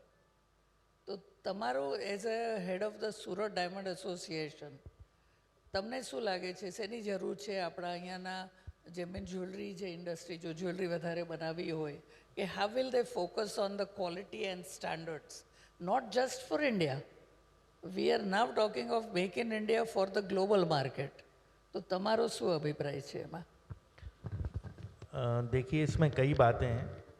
सबसे पहले एसएमईज़ को धंधा शुरू करने के लिए फंड्स की रिक्वायरमेंट होती है, जो कि केंद्र सरकार से सीजीटी एमएसई में विदाउट कोलेटरल सिक्योरिटी 2 करोड़ तक का लोन देने का प्रावधान है. लेकिन देखने में आया है और काफ़ी कंप्लेंट्स आई है कि यहाँ की जो बैंक्स हैं वो डायमंड सेक्टर को लोन उपलब्ध नहीं कराती हैं, जो कि जबकि केंद्र सरकार ने उनको गारंटी दे रखी है कि कोई लोन डिफ़ॉल्ट होता है तो उसके लिए हम आपका भरपाई करेंगे, पर ये हो नहीं पा रहा है. तो मैं चाहूँगा कि गुजरात सरकार ऐसा ही कोई फंड बनाए और सीजीटी एमएसई स्कीम के द्वारा उसको बैकिंग दे और डायमंड सेक्टर को लोन उपलब्ध हो पाए. और जैसा कि आपने बात करी कि आगे कैसे इसको बढ़ाया जाना चाहिए, देखिए डायमंड सेक्टर में अभी जो एक प्रॉब्लम आ रही है कि जो इंपोर्ट्स होते हैं ई कॉमर्स प्लेटफॉर्म्स के द्वारा, उसमें 2% इक्वलाइजेशन लेवी लगाई जा रही है केंद्र सरकार द्वारा। और मेनली डायमंड जब रफ इंपोर्ट होती है वो उसका ऑक्शन ई कॉमर्स प्लेटफॉर्म पे होता है, तो कोई भी मैन्युफैक्चरर अगर वो उसको बिड लगता है और वो इंपोर्ट करता है तो उसको 2% इंपोर्ट ड्यूटी देनी पड़ती है। और यही इंपोर्ट ड्यूटी 2% रफ पे लगने की वजह से माल तैयार होता है, उस पर उसकी कॉस्टिंग करीब 6% आ जाती है। तो ये एक वेवर आना बहुत ज़रूरी है। जो 2% इक्वलाइजेशन लेवी लगाई गई है, केंद्र सरकार को रिक्वेस्ट भी करी है जीजेपीसी और सूरत डायमंड एसोसिएशन के द्वारा, पर आज यहाँ गुजरात सरकार के काफ़ी अधिकारी लोग मौजूद हैं, तो मैं उनसे भी रिक्वेस्ट करूँगा कि इस मैटर को टेकअप करें। और दूसरी बात, जैसे कि फ्लाइट कनेक्टिविटी काफ़ी इम्प्रूव हो गई है, इम्प्रूव होने वाली है और अब तो बहुत अच्छा सुंदर एयरपोर्ट बन गया है, लेकिन मैं मानता हूं कि international all over world flight connectivity चालू होने में थोड़ा समय लग सकता है। तो एटलीस्ट हर 2 घंटे में मुंबई के लिए एक फ़्लाइट होनी चाहिए जो इंटरनेशनल ट्रैवल वहां से मुंबई उतरे तो सूरत डायरेक्ट पहुंच पाए। ये एक बहुत नीड है जो जल्दी से पूरी होनी चाहिए। दूसरा, एक डायमंड सेक्टर में देखा गया है कि रफ प्राइसिंग और सेलिंग प्राइस का मैच नहीं है। रफ महंगी होती है और सेलिंग प्राइस लिस्ट जो है उसकी प्राइस कम होने लगती है, तो मैन्युफैक्चरर्स को काफ़ी नुकसान उठाना पड़ता है उसके लिए। तो उसके लिए मैं चाहूँगा कि यहाँ पे सारे एसोसिएशंस मौजूद हैं, एक सब एसोसिएशंस को मिलके डायमंड प्राइस लिस्ट बनानी चाहिए कि जिसका रफ प्राइसिंग से मैच हो, और जो भी व्यापार इंडिया में हो एटलीस्ट उस प्राइस लिस्ट के आधार पे रेफरेंस के उस पे होना चाहिए, जिससे कि मैन्युफैक्चरर्स को नुकसान ना हो। गौरव है, businessmen and entrepreneurs are supposed to be risk takers. I don't know कोई ऐसी गारंटी दे सकेगा कि बिजनेसमैन को नुकसान नहीं हो। आप सोचते हैं वो सही है, वो प्रॉब्लम है, मगर गवर्नमेंट को ये कहना कि आप ये करिए थोड़ा मुश्किल है। वो कहेंगे कि आप क्या कर सकते हो वो आप हमें बताइए। तो ये तो डिमांड सप्लाई पर है कि रफ प्राइसिंग वगैरह, but anyway it's a bigger issue, so I think it's beyond the scope. और आप एसोसिएशन की तरफ से सब कोशिश तो कर रहे हैं जी, so thank you. So Nainesh Bhai is the president of the Gujarat Bullion and Jewellers Association. I have a question for Nainesh Bhai. That technology has played a very, very important role in the development and growth of the diamond industry. The way they have adapted the technology in their business in manufacturing is absolutely amazing. That is why they have become world leaders. So Nainesh Bhai, Gujarat ma jewellery પણ make in India કરવા માટે ટેકનોલોજીનો વધારે ઉપયોગ થાય એ facilitate કરવા માટે આપનો શું અભિપ્રાય છે, અથવા તો આપનું એસોસિએશન કોઈ સ્ટેપ્સ લે છે, કરવા માગે છે, ઓર what can government do to facilitate that? What is the association doing to facilitate that? First of all, thanks to Government of Gujarat कि उन्होंने पहले तो जो जेम एंड ज्वेलरी सेक्टर को इतना प्राधान्य दिया है। पहले तो मैं जो डायमंड्स, ये सूरत सिटी है डायमंड और टेक्सटाइल के लिए पहचानी जाती थी, पर अभी जो गवर्नमेंट ऑफ गुजरात और हमारे माननीय गृह मंत्री श्री हर्ष भाई संघवी ने अभी जो स्टेटमेंट दिया कि हम जेम एंड ज्वेलरी को ही प्रावधान देना चाहते हैं कि उनको आगे बढ़ाना, कि डायमंड तो है ही सूरत में 10 में से 9 डायमंड अगर सूरत में बनते हैं तो ज्वेलरी मैन्युफैक्चरिंग क्यों नहीं, उसके लिए जो हमारे गुजरात में जो भी प्रावधान है, टेक्नोलॉजी, जो भी एनवायरनमेंट है, वो तो है ही। गुजरात जो एकदम कहते हैं कि गुजरात में हमारे व्यापार की जो प्रावधान है और जो भी एनवायरनमेंट है वो है। और उसके लिए मैं ऐसा गुजरात गवर्नमेंट से यही निवेदन करता चाहता हूँ, और हमारे एसोसिएशन के द्वारा भी ये निवेदन होता है कि जो भी फैसिलिटीज़ हमारे स्किल डेवलपमेंट के लिए है, और जो भी नए जो हमारे स्किल्स के लिए जो भी डेवलपमेंट है वो किए जाए, तो ही हमारा जो जेम एंड ज्वेलरी सेक्टर है वो इधर स्टेबल हो पाएगा।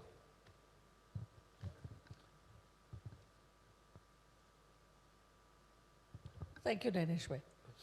So when we talk about the technology and some of that, the technological applications and the hardware, software we need are very, very expensive. And I think that is where the Gem and Jewellery Export Promotion Council has set up common facility centers, CFCs, जो बनाए हैं। તો વિજયભાઈ કયા CFCs અહીંયા ગુજરાતમાં already છે જેનાથી જે મને જ્વેલરી સેક્ટરને પ્રોત્સાહન મળે, અને એમાં શું પ્લાન છે આગળ? યસ, અત્યારે જેમ્સ એન્ડ જ્વેલરીની અંદર કાઉન્ટિંગ કરીએ તો ડાયમંડના 3 CFC વર્કિંગમાં છે અને જ્વેલરી માટેનું એક CFC વર્કિંગમાં છે જે રાજકોટની અંદર વર્ક કરી રહ્યું છે. રાજકોટની અંદર જે જ્વેલરી માટેનું CFC છે એ ત્યાંના જે નાના નાના કારીગરો છે, અત્યારે તમે જોયું હોય તો જ્યારે વિડીયો પ્લે થતો હતો તો 80% જ્વેલરીનું પ્રોડક્શન જે પ્લેન ગોલ્ડનું છે એ રાજકોટની અંદર ધરાવે છે. તો એની અંદર હાયર ટેકનોલોજીના જે મશીનરીઝ છે એ ત્યાં CFCની અંદર ગવર્મેન્ટ દ્વારા ગવર્મેન્ટની હેલ્પથી આપણે ત્યાં મૂકેલા છે, અને જે નાના નાના કારીગરો છે કે જેમને ઇટાલિયન કન્સેપ્ટની જ્વેલરીનું કોમ્પિટિશન કરવું હોય ને, તો એ જ્વેલરીના જે ટૂલ્સ હોય છે, એ જ્વેલરીની જે મશીનરીઝ હોય છે એ મશીનરી ત્યાં રાખી અને એ લોકોને એનું જોબ કરી અને એ ટાઈપની પ્રોડક્શન કેપેસિટી એની વધારવાનો પ્રયત્ન કરી રહ્યા છે.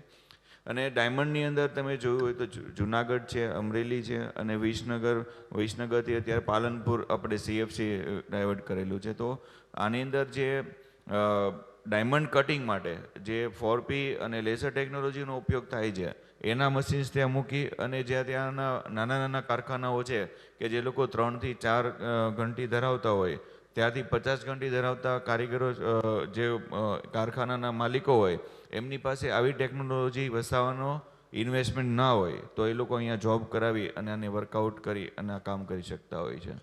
मैडम निरुपमा जी, जो हमारे जो CFC सेंटर और कॉमन फैसिलिटी सेंटर्स છે એને માટે આપણે ગવર્મેન્ટમાંથી SME સ્કીમ્સ તો છે જ, કે જે SME સ્કીમ્સ છે નાના ઉદ્યોગકારો માટે જે ટેકનોલોજી અને મશીનરી જે ખરીદવા માટેની જે સબસિડીઝ છે તે SMEમાંથી તો આપણે મળે જ છે. તેના ઉપરાંત જે નાના નાના વર્કરો છે કે જે નાના નાના ઉદ્યોગકારો છે એને જો કોમન ફેસિલિટી સેન્ટર્સમાં અને જો એને પોતાની રિક્વાયરમેન્ટ અને નાની નાની મશીનરી ખરીદવા માટે જો લોન સુવિધા અને નાની નાની જો એ લોકોને ફેસિલિટીઝ ઉપલબ્ધ કરવામાં આવે તો આપણે જેમ એન્ડ જ્વેલરી સેક્ટર ભવિષ્યમાં ફ્યુચરમાં ઘણું આગળ વધી શકે એવું છે. Thank you. My last question is to Shimul, because I believe design is the soul of the jewelry industry, and it's at the end of the day the design which sells. So what is your advice? How do you think the small and medium, there are lots of designers, a lot of merchandisers, small jewelry manufacturers, the kind of investment that they need to make, think of long vision. How do you think, what is your advice to them and to the industry? What platform and facilities can they create so that the jewelry manufacturers, be small, medium, large, can all come together and get inspired? Sure. No. So here, what I would like to suggest is that the way, jewelry associations, jewelry bodies are setting up common facility centers to service, small jewelers, small manufacturers and so on. for me, across the spectrum of the jewelry industry, whether it's, a big industry or small producers or whatever, how about considering setting up design excellence centers?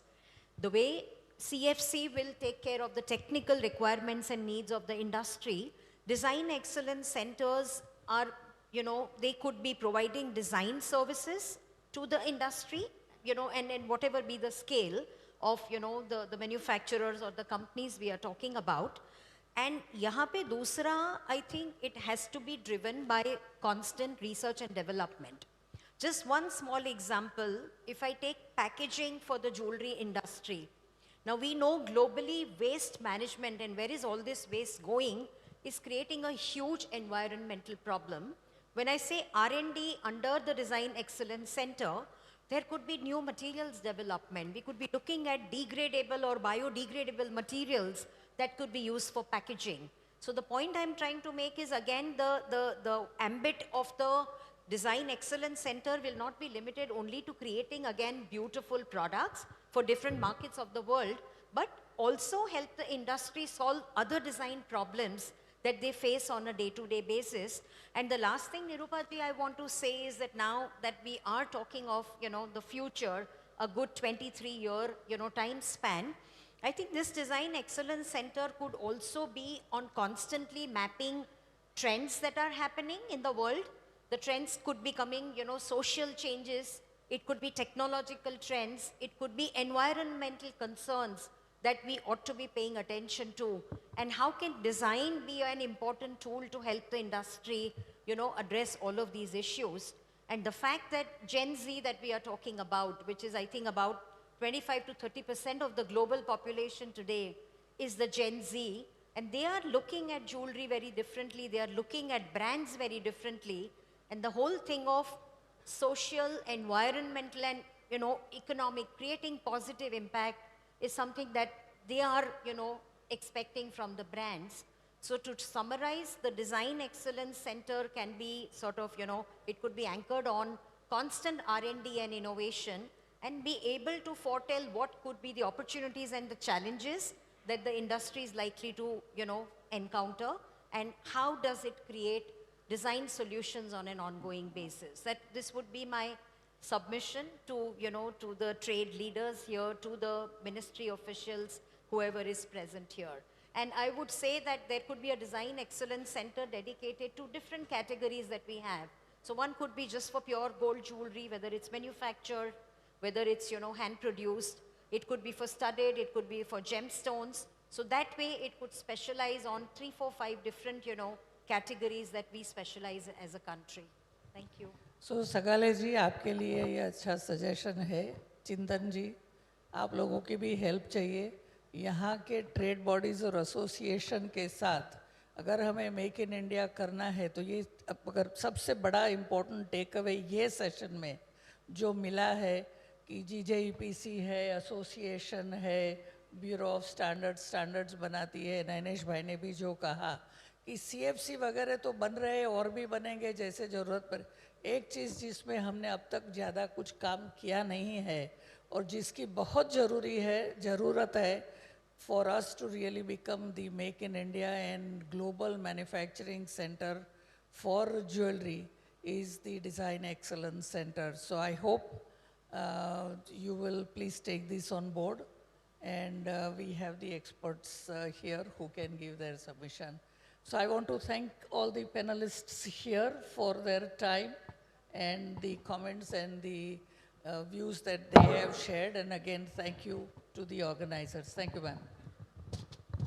Thank you so much, madam, for that wonderful moderation, and also to the panelists. And I now request Shri Sandeep Sagle sir, Industries Commissioner, Government of Gujarat, and Shri Chintan Thakur, Chairman, SOCHM, Gujarat State Council, to be over here and present the mementos to the moderator, ma'am, and also to the panelists, please.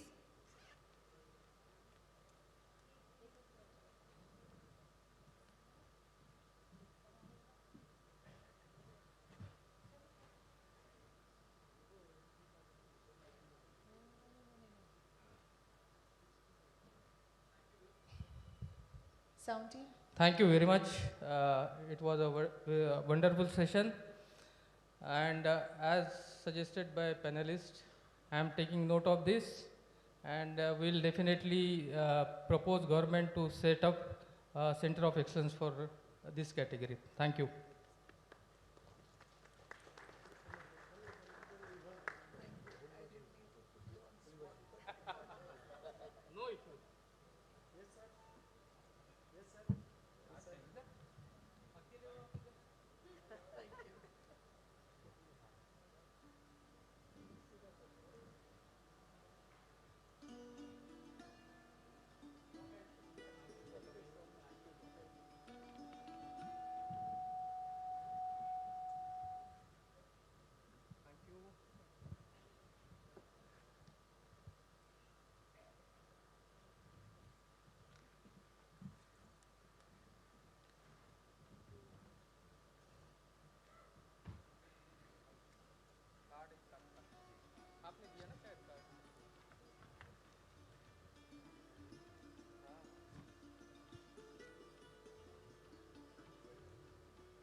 Thank you everyone, and kindly request you to step forward for a group photograph along with IC sir and Chintan bhai.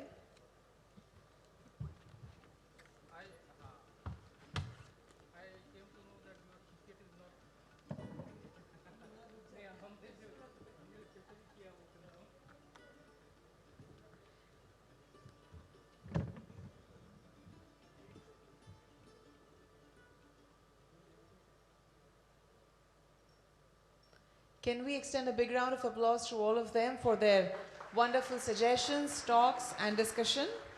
Thank you so much. Now we shall move forward towards the session 2, which is in redefining gems and jewelry, a vision for Gujarat's tech-powered transformation. We just take a minute to change over the days and then we move forward.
For this session, we have the moderator, Shri Praveen Nahar, Director, National Institute of Design. We have as the panelist, Shri Jayanti Savalia, President, Surat Jewellery Manufacturers Association, Shri Dinesh Navadia, Chairman, Indian Diamond Institute, Shri Shreyansh Dholakya, Director, Shri Ramakrishna Exports Private Limited, Shri Kalpesh Desai, Founder and CEO, International School of Gems and Jewellery, Shri Ramesh Nathalal Vaghasia, President, Southern Gujarat Chamber of Commerce and Industry, and Shri Adil Kotwal, Chairman, Gems and Jewellery Skill Council of India.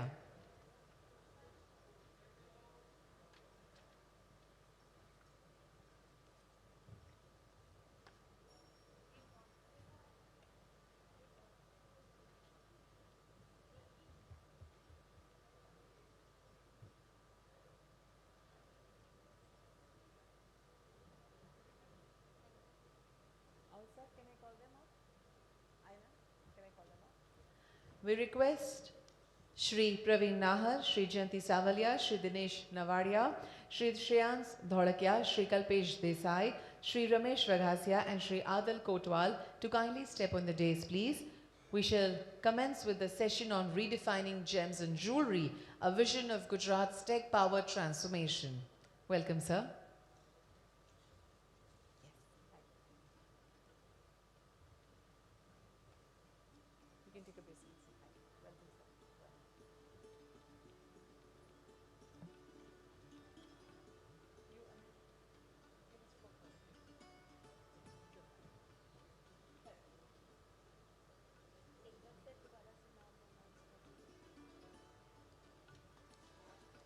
We'll request Shri Jayanti Savalia, Shri Dinesh Navadia, Shri Kalpesh Desai and Shri Ramesh Vaghasia to kindly step on the dais, please.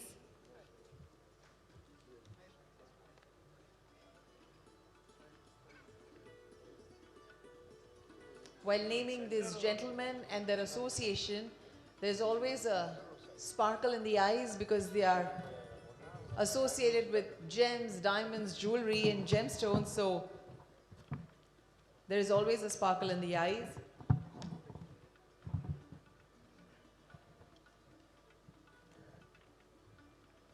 Sir, I suppose the other two gentlemen will join us, so I request Shri Praveen Nahar, Director, National Institute of Design, to take the session further. Thank you.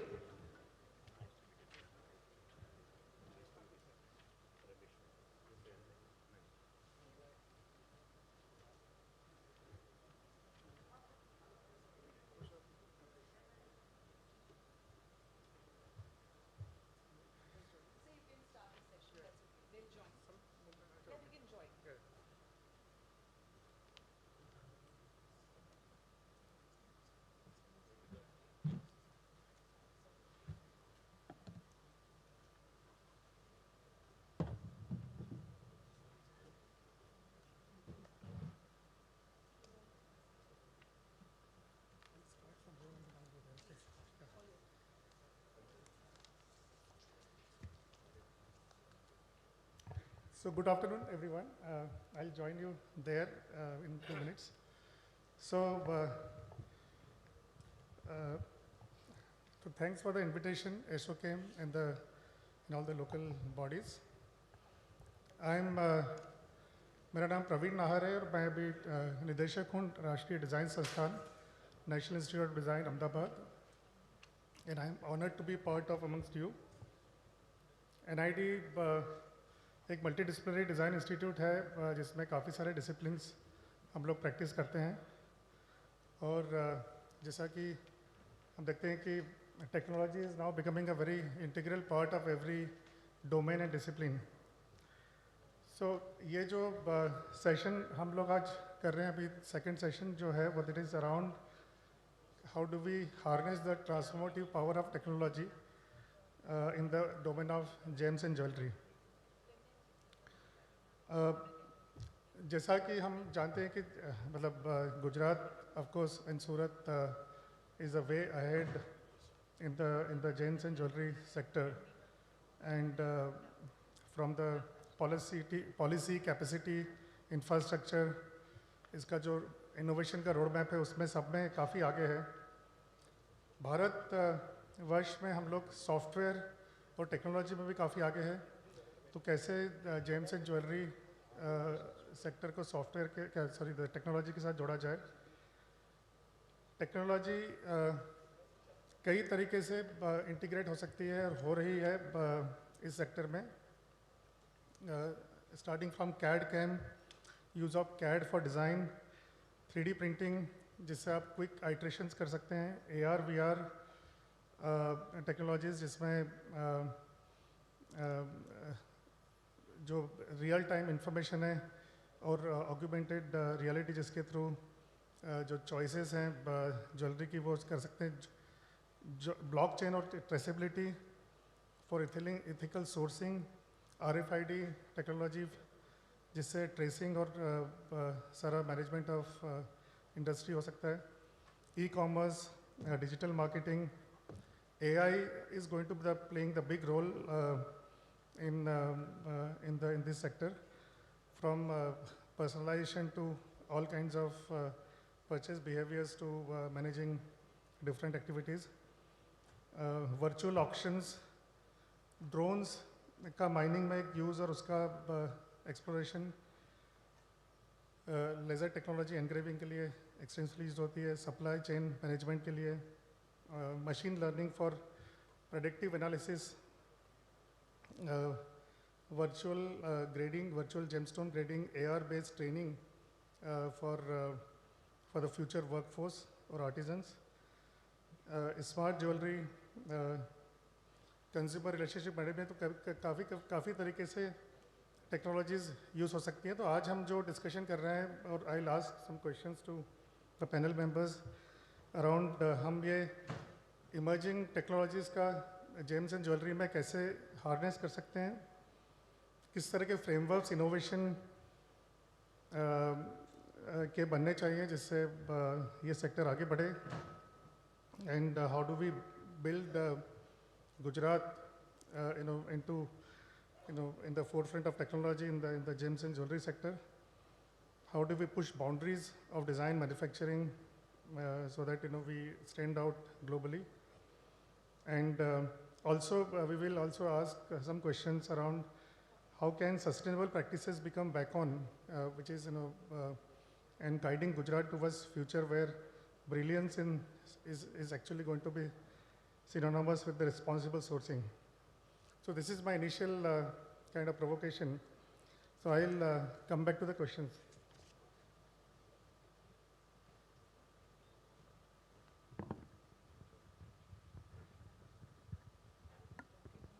That will be great, all of you.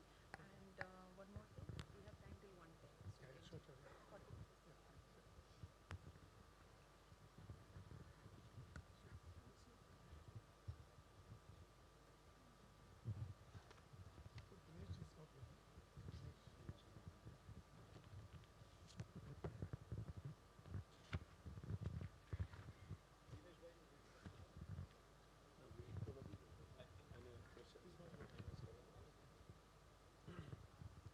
So I will start my question with the person next to me, Shreyans Bhai. Shreyans Bhai comes from a second generation of diamond industry, and studied abroad, and he has been using IT and technology in the forefront of diamond industry. So I would like to ask you कि आप emerging technologies के standards को अपने industry में कैसे practice करते हैं, और जनरली इंडस्ट्री के लिए आप क्या कहना चाहेंगे कि how we can integrate technology into entire diamond industry, entire value chain. नमस्ते Praveen ji, thank you very much. I am pleased कि ये हम बहुत ही इम्पोर्टेंट टॉपिक के ऊपर आज पैनल डिस्कशन कर रहे हैं.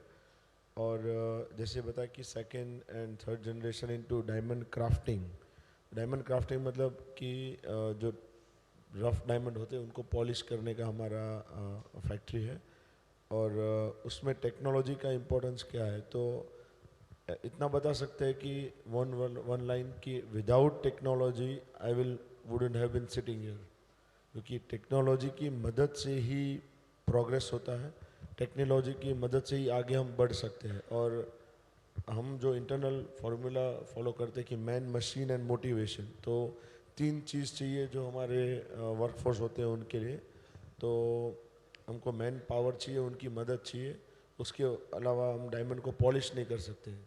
और मशीन को हम यूज़ करना चाहते हैं कि काफ़ी प्रोसेसेस को ऑटोमेट करने के लिए, फास्ट करने के लिए, और ये सब करने के लिए मोटिवेशन की ज़रूरत पड़ती है. और आप अगर टेक्नोलॉजी की बात कर रहे हैं तो इन जनरल टर्म्स हम मैनेजमेंट में देखें तो बोलते हैं कि कोई भी बिज़नेस के लिए 4 पिलर्स की ज़रूरत होती है, जैसे मैन्युफैक्चरिंग हो गया, फाइनेंस हो गया, HR हो गया, मार्केटिंग हो गया, और कोई लोग बोलते हैं technology is the 5th pillar. तो मैं वैसा नहीं मानता हूँ कि ये 5th पिलर एक एडिशनल पिलर नहीं है बिज़नेस का, बल्कि जो 4 पिलर्स हैं उसके ऊपर ही बिजनेस चलता है. और उसका जो अगर कंस्ट्रक्शन में देखें तो हर एक पिलर्स का फुटिंग होता है, वो footing is playing role of technology, क्योंकि एवरी पिलर, मार्केटिंग हो, HR हो, सबको टेक्नोलॉजी का तो यूज़ चाहिए ही चाहिए मिनिमम। तो टेक्नोलॉजी बाय डिफ़ॉल्ट है और टेक्नोलॉजी के अलावा हम आगे बढ़ ही नहीं सकते।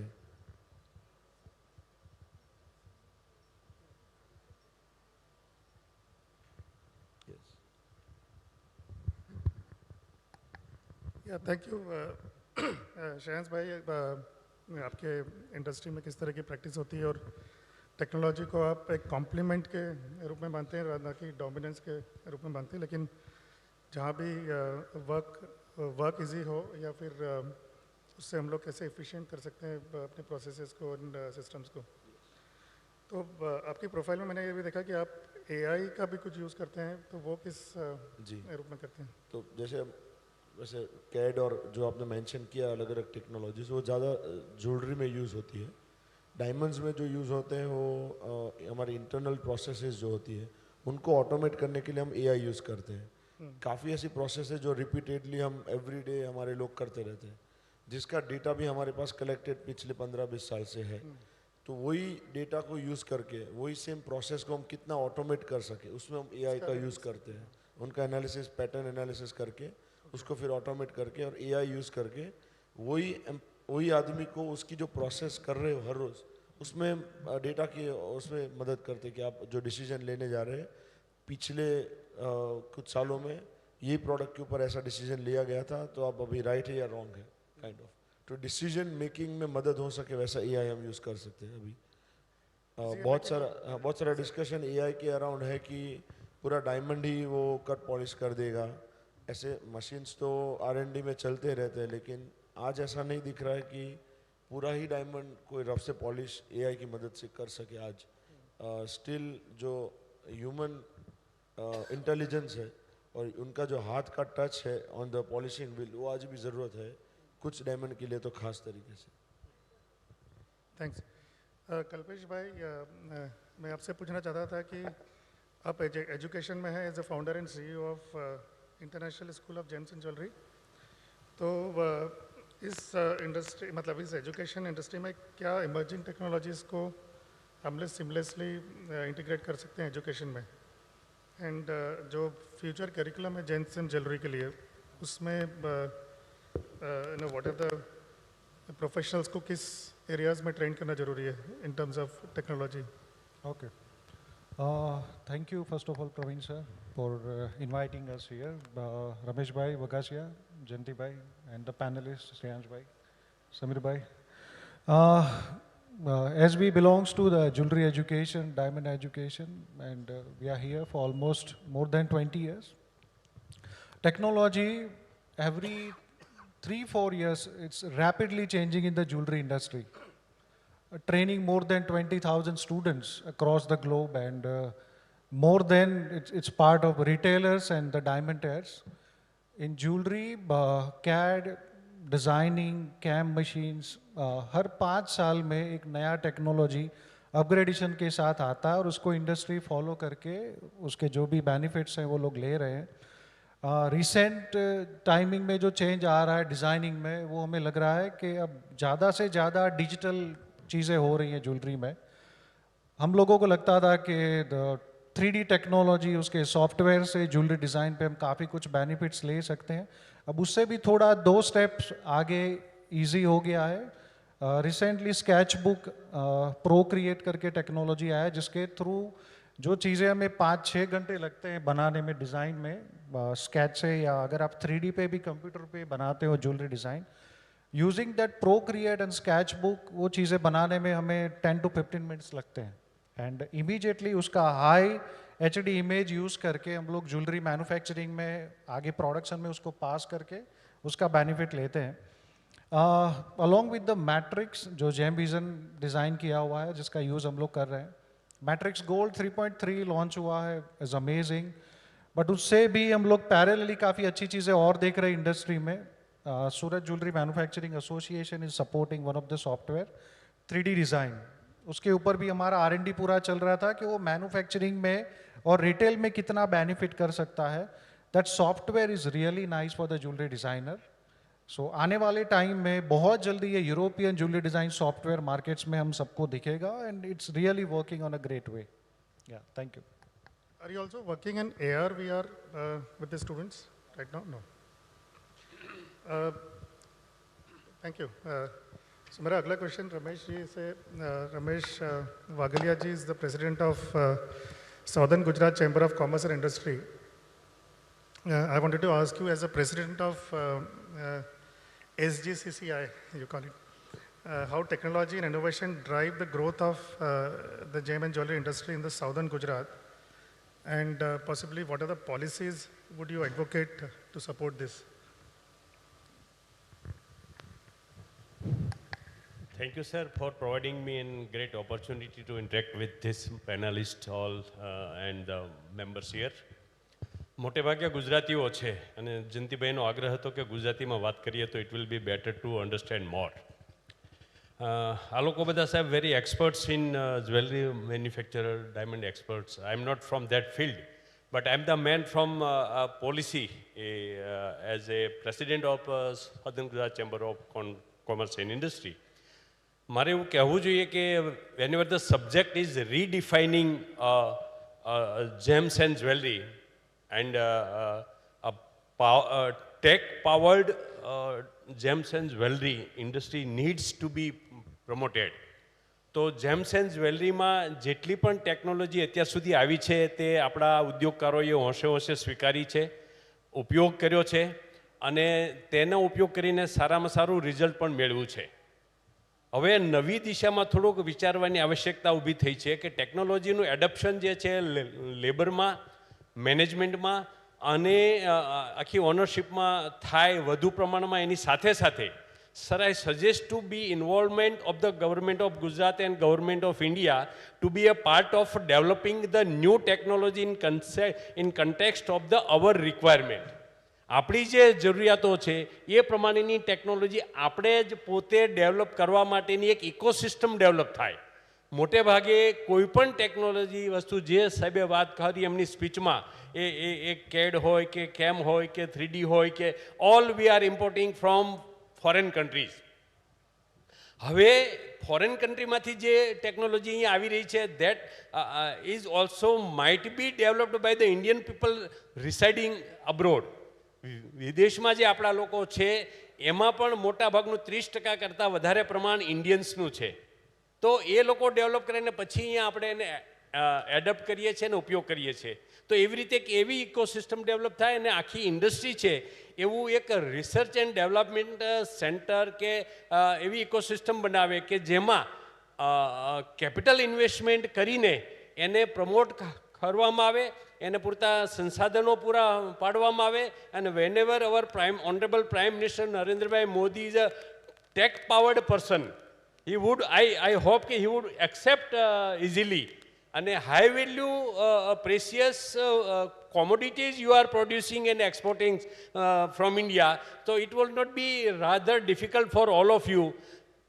500,000 કરોડ કે 2,000 કરોડનું એક ફંડ ઊભું થાય અને એમાં ટેકનોલોજી આપણી જે જરૂરિયાતો છે, આપણું જે વાતાવરણ છે એ પ્રમાણે જો ડેવલપ થાય તો હજુ ઘણા આયામો જે સર કરવાના બાકી છે. આપણી પ્રોડક્ટને વધુ સારી રીતે ડિઝાઇન કરવાથી માંડીને, એસેમ્બલ કરવાથી માંડીને માર્કેટના જે આયામ છે, એઆઈનો ઉપયોગ છે, મશીન લર્નિંગનો જે ઉપયોગ છે, એ લેટેસ્ટ ટેકનોલોજીનો ઉપયોગ કરીને અહીંયા in house, I mean Surat કે ગુજરાત કે ઇન્ડિયામાં એ સેટલ થાય એનું ડેવલપમેન્ટ અવેલેબલ થાય.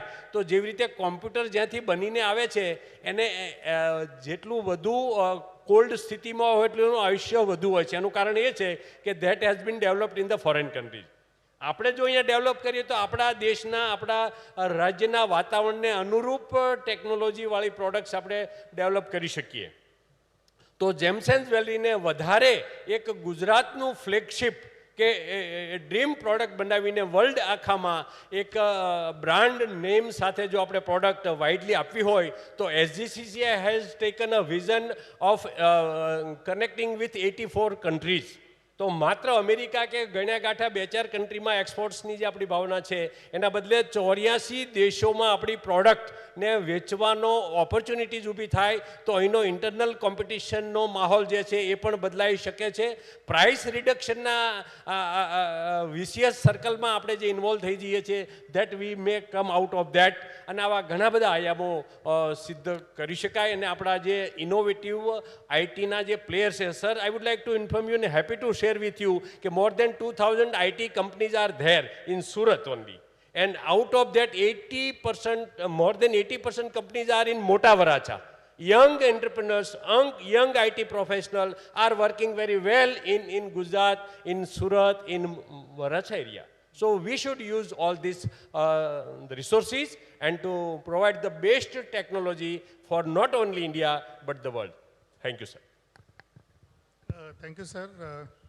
आपने बहुत इम्पोर्टेंट बात कही कि जब टेक्नोलॉजी की बात होती है तो हम लोग खुद अपनी टेक्नोलॉजी डेवलप कर रहे हैं, और उसके लिए जो पॉलिसीज़ या इकोसिस्टम है, whether it is startup ecosystem है या फिर जो लोकल इंडस्ट्रीज़ हैं, और ऑलरेडी हम लोग टेक्नोलॉजी इतनी एक्सपोर्ट कर रहे हैं तो वाई नॉट वी डेवलप हमारे खुद के सेक्टर के लिए. और उसके लिए जो भी पॉलिसी फैसिलिटेशन या इंटरनल नेटवर्किंग लिंकेजेस चाहिए वो आप we have to create. Yeah.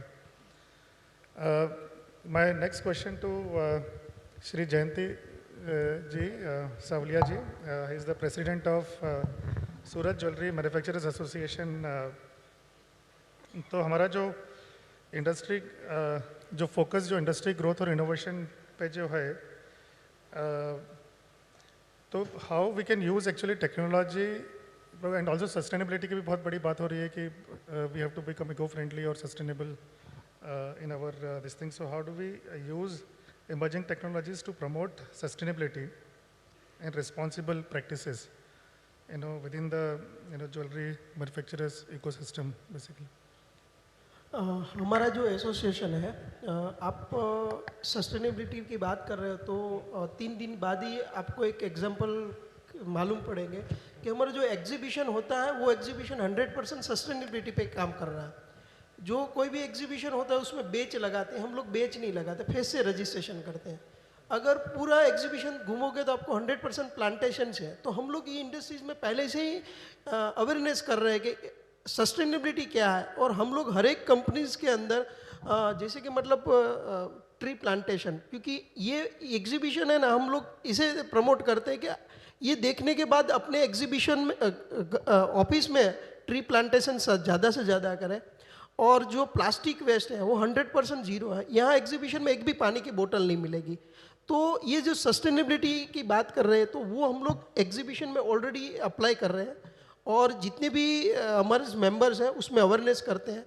Carbon footprint की बात होती है तो हम लोग कैसे कम से कम कार्बन अपना ट्री प्लांटेशन करें, एसिड जो वर्क रहता है वो कैसे कम करें, अपनी जो प्रोडक्शन है उसमें हम लोग क्यों कम से कम एनवायरनमेंट का लॉस ज़्यादा से ज़्यादा यूज़ हुआ. तो ये सब में हम लोग ज़्यादा से ज़्यादा वर्क कर रहे हैं. दूसरी बात ये है कि हमारे जो प्रोडक्ट ज्वेलरी प्रोडक्शन में टेक्नोलॉजी की बात कर रहे हैं तो जैसे कि मेन टेक्नोलॉजी पहले हैंडमेड बनता था, आज कास्टिंग आ गया. तो 3D बहुत बड़ा रोल निभाता है कैड कैम. अभी तक तो इंडिया में एक ही सॉफ्टवेयर था 3D मैट्रिक्स जेम विजन का, जो कल्पेश भाई ने बताया. हमारा एसोसिएशन ने एक इनिशिएटिव लिया था जो एक ही 3 डिज़ाइन करके सॉफ्टवेयर को एडप्ट किया हम लोगों ने, उसका नया डिज़ाइनर डेवलप किया हमारे जो एसोसिएशन में ही, उसको डिज़ाइनर को डेवलप करके, और जो एसोसिएशन है उसके मेंबर उसको हम लोगों ने प्रमोट किया. आज सूरत में जो 6-7 लाख का सॉफ्टवेयर मिल रहा था वो हम लोगों ने आज 60-70 हज़ार में फ्रांस कंपनी के साथ कोलैबोरेशन करके आज हम लोग दे रहे, क्योंकि आज एक लाइसेंस वर्जन 5 से 6 लाख का आता है. 3D सॉफ्टवेयर का लाइसेंस 6 लाख का आता है. अगर कोई कंपनी 10 लाइसेंस भी लेते, 10 डिज़ाइनर बिठा है तो 60 लाख का खर्चा हो जाता है. तो उसके कंपैरिजन में हम लोगों ने ये एक इनिशिएटिव लिया है कि जो डिज़ाइनर भी हम लोग पैदा कर रहे हैं और सॉफ्टवेयर भी प्रोवाइड कर रहे हैं. पूरे इंडिया की डीलरशिप हम लोगों ने एसोसिएशन लिया क्योंकि हम लोग प्रॉफिट शेयरिंग किसी को लो से लो कॉस्ट में हम लोग दे सकें.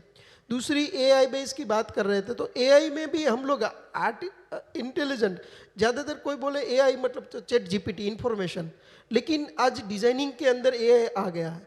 ज्वेलरी का स्पेशल सब्सक्रिप्शन मिल रहा है कि आपको अगर एक डिज़ाइन दे रहे हो कि ये स्केच दे रहे हो, उसको 3D इमेज में बना के दीजिए, तो वो विद इन 10 सेकंड के अंदर वो इमेज को 3D में कन्वर्ट कर ले। जो मैनुअल डिज़ाइन है, आपने स्केच बनाया, उसका ज्वेलरी कैसे दिख रही है, तो आज वो भी अवेलेबल है। और दूसरा एक ऐसा भी है कि एक स्केच दिया, उसको आप अलग अलग एंगल में मुझे डिज़ाइंस दिखाए हैं, तो ये भी टेक्नोलॉजी अभी मार्केट में अवेलेबल है और उसका थोड़ा बहुत यूज़ भी होना चालू हुआ, क्योंकि अवेयरनेस अभी धीरे धीरे आ रही है। तो हम एसोसिएशन एट जो टेक्नोलॉजी है और जो है वो ऑलरेडी हम लोग उसके ऊपर वर्क कर रहे हैं और उसके ऊपर काम भी कर रहे हैं। Thank you Jayanti, I think very good input.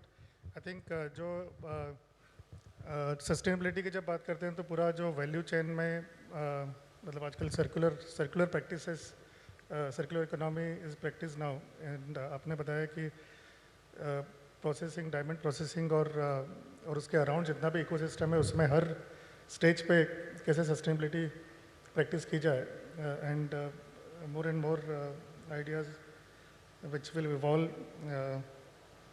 In this. मेरा अगला क्वेश्चन जो है श्री आदिल जी से। नमस्कार आदिल जी, जो है chairman James and jewellery skill council of India से हैं, एंड एक बहुत बड़ा इम्पोर्टेंट कंट्रीब्यूशन जो आप दे रहे हैं, जो स्किलिंग पार्ट है जो जेम्स एंड ज्वेलरी सेक्टर के लिए, एंड सो जो how do we actually adopt cutting edge technologies into the skill development, and what are the needs of incorporating cutting edge technologies into the skill development of gems and jewelry sector, and how do we ensure that the workforce is future ready, and what are the initiatives, or what is your thoughts on this actually? Thank you. Surat now polishes 90-95% of the diamonds, which was previously done in Israel, Belgium. They were the centers. Hardworking people from Surat, dynamic people of Surat, they brought these technologies, they worked hard, and today we comparatively make the best, we polish the best diamond in India. We reached this stage after 40 years of hard work. Today, we now have to take our country into a different way, and that is to manufacture jewelry. Today, best jewelry, good quality jewelry is still being made in Thailand, China, Italy, France, Switzerland. We buy jewelry from there, paying 200-300% value addition. In India, for jewelry, value addition is still at a very small percentage. So what is important is skill development. We have to train our workers to manufacture jewelry at a very high level. We will be able to buy technology from overseas. We will get techniques from overseas. But our workforce in India has to be brought up. So skill development will play a very important role. What does it mean? It means that we have to develop a lot of skill centers, jewelry skill centers, whereby karigars are actually trained in good quality jewelry manufacturing. The moment India has a large pool, like we have in the software, we are today recognized for software. Why? Because we have a very large pool of people who are trained in software. The same way, India has to develop a large pool of jewelry artisans, jewelry manufacturers, in order to cater to jewelry for the world. So if we start today in a very big way to develop our karigars, give them the skills, teach them the techniques, empower them, pay them well, very important. Why our software, why did we excel in software worldwide? Today, what do our people, so why do software engineers get paid 2 lakhs, 3 lakhs, 4 lakhs, 5 lakhs of rupees, 1 crore of rupees, 2 crores of rupees. We have to also make sure that our jewelry artisans in 10 years' time are able to earn 2 lakhs, 3 lakhs. They have to be trained, they have to be skilled, and only then India will emerge in the next 15, 20 years as a powerhouse for manufacturing jewelry. We have all the diamonds in India. We do not have the power today to manufacture jewelry, the quality which the world needs. Today, other countries lead, but we are not far behind. If we develop our students, our karigars, 18-year-old young people, train them in the right skill sets, develop skill centers all over India, not just regular, we have many, many schools who teach people polishing, filing, setting, and they immediately after 4 months, they go and take up a job. We need specialized skill centers whereby they are taught technique by which we can excel and match the jewelry which is made in Switzerland, France, Italy, Bangkok. You all know what the value of a jewelry from Bangkok is. We buy better quality jewelry from Bangkok. We buy better quality jewelry from Italy, France. So if we develop the skill here, our karigars are more than capable. We are more than capable compared to any country in the world. So all we need is to develop these karigars and make India a jewelry center of the world. Thank you. Thank you, Adilji.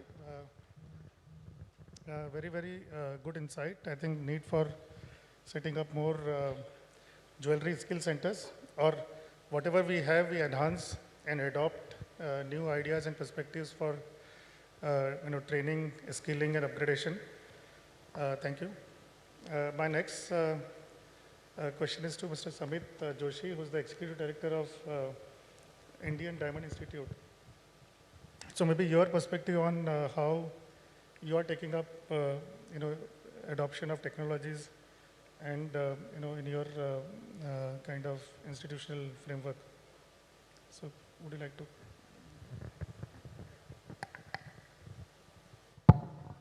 Yeah, thank you for inviting me.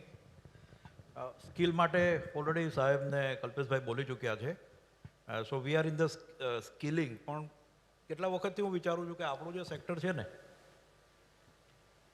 Already એક stigma લઈને ચાલીએ છીએ આપણે. It is unorganised sector.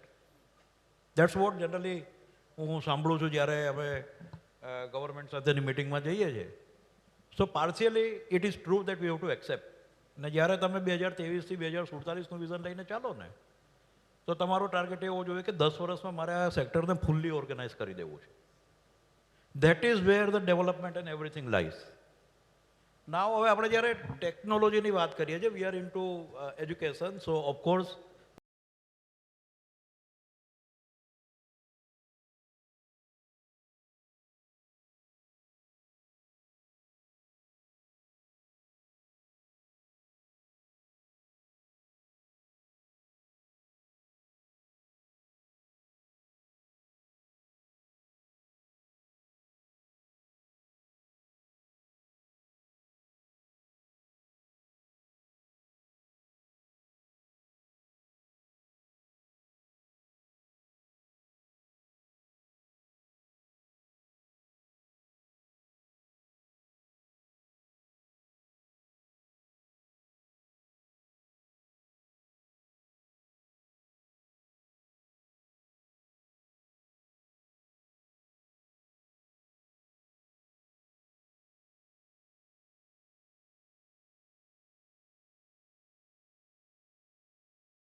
Training नहीं दे सकते कि आप पॉलिश कर दो, तो उसके लिए सिम्युलेटर्स की बहुत ज़रूरत पड़ेगी. We can adopt AR, VR technologies. AI, VR and all those technology, augmented reality and कुछ मशीन बना के ज़्यादा से ज़्यादा जो ये स्किल यूनिवर्सिटीज़ या सेटअप जो करना चाहते हैं उसमें इसका सेटअप हो सकता है. That's a very good input, I think, and one should see that how one can bring this at the implementation level and also use it in the training institutions and within the in-house training, and also for the upgradation to the next generation. I think the industrial metaverse is the big thing which is happening in the many industries, big automobile industries and many these things. I think the same probably has to be customized and repositioned to the diamond market and also gems and jewelry, and also how this can be go forward. So Ramesh ji, आपसे भी same question मैं करना चाहूँगा कि again from the sustainability perspective, ethical sourcing, and इसमें आपके Southern Gujarat Chamber of Commerce industry का क्या position है और how you are taking the agenda forward? SGCCI always take a new initiative in every aspect of the business and industry at the local level, at the national level, or maybe at the international level. આપણને બધાને ખ્યાલ છે કે આ ભારતનો, આપણા દેશનો સાંસ્કૃતિક વારસો બેઝિકલી સસ્ટેનેબિલિટી પર જ છે. We have forgot that. આપણા દેશનો એક ખેડૂત બે ત્રણ પશુ રાખે, ખેતી કરે, ખેતીમાં જેટલું ક્રોપ ઉત્પાદન આવે એનો પછી જે વેસ્ટેજ પાર્ટ છે તે આપણે ખાતરના સ્વરૂપમાં, ખાદ સ્વરૂપમાં એને પ્રિપેર કરતા હતા. During that life, a part of life was there. જે પશુઓ પાસેથી તે દૂધ મેળવતા હતા અને પશુઓને ખેતીના કામમાં ઉપયોગમાં લેતા હતા, એ જ પશુઓના મળમૂત્રનો ઉપયોગ કરીને ખેતરમાં ઉત્પાદિત થતા વેસ્ટેજને સાથે મેળવીને એ ખાતર બનાવીને ફરી પાછું ખેતરમાં એને મેળવીને વધુ ઉત્પાદન મેળવવાની પદ્ધતિ આપણે ત્યાં બહુ સરસ રીતે સરળતાથી વિધાઉટ યુઝિંગ એની ટેકનોલોજી થતું હતું. તો we are from that country કે we have a first and foremost sustainability goal when UNO has identified the ESG. એ ગોલ ઉપર જ આપણે કામ કરતા હતા, પણ કેટલાક સમયાંતરે આપણે ભૂલી ગયા છે. એટલે હવે આપણી કોઈ પણ પ્રોડક્ટ હોય તો SGCCI always take this initiative કે આપણો કોઈ પણ બિઝનેસ હોય એમાં ઓછામાં ઓછો વીજળીનો વપરાશ થાય, અને વપરાશ થાય તો એની સામે એને રિકવર થાય. પ્રકૃતિનું આપણે જેટલું પણ દોહન કરતા હોઈએ, યુઝ કરતા હોઈએ, એર કન્ડિશન વાપરીએ તો એમાં જેટલું કાર્બન ડાયોક્સાઇડ એક્સપોઝ થાય છે in the nature, are we making that recovering? તો એ દરેક વ્યક્તિ એ માટે જાગૃત થાય માટે we organise frequently various seminars, programmes and making aware of our more than 12,000 members in southern Gujarat. અને એક બાબત પર વ્યક્તિ પોતે રિસ્પોન્સિબલ થઈને વી ઓર્ગેનાઇઝ ઓન વન સંરક્ષણ ડે પ્લાન્ટેશન પ્રોગ્રામ કે દરેક વ્યક્તિ બિઝનેસમેન પોતાના નામનું એક ઝાડ SGCCIના આ જ પ્રિમાઇસીસમાં વાવે. 1,19,000 સ્ક્વેર મીટરની લેન્ડ નરેન્દ્રભાઈ મોદી જ્યારે CM હતા ત્યારે આપી, અને એના કારણે આ હોલમાં આપણે બેઠા છીએ. તો that gift we have used in a creative way કે આમાં એક એવું જંગલ બનવું જોઈએ, અને એક ઉદ્યોગકારના નામનું ઝાડ હોય SGCCIના પ્રયાસમાં કે શ્રેયાંશભાઈ ગમે ત્યારે આવે તો એ ઝાડ એને જોવા જવાનું મન થાય કે how it is grown.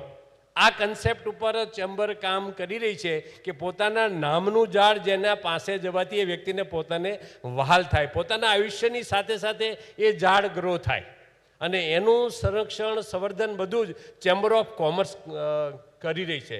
No money is being taken from anyone.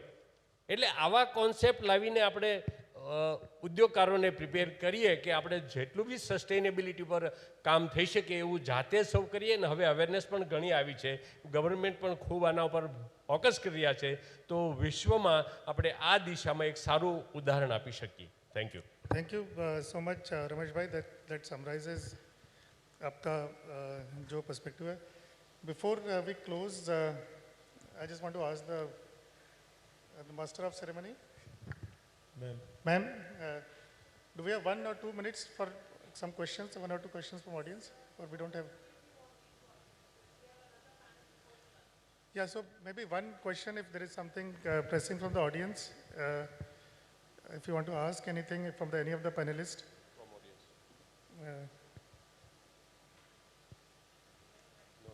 Yeah, I understand. I think we have back-to-back sessions from inaugural to the third session, and everything has to be closed before lunch. So I think I would like to thank all the panelists for giving very important insights on very important topic of technology and sustainability. And I think by incorporating all these practices in our in the gems and jewelry sector, not only it will make it very efficient, it will also enhance the customer experience. It will upgrade all the skills of the workforce, and I think this is going to give us an edge and become very competitive in the global stage. So thank you once again for this opportunity, and thanks all the panelists. Thank you so much, sir, for that wonderful session.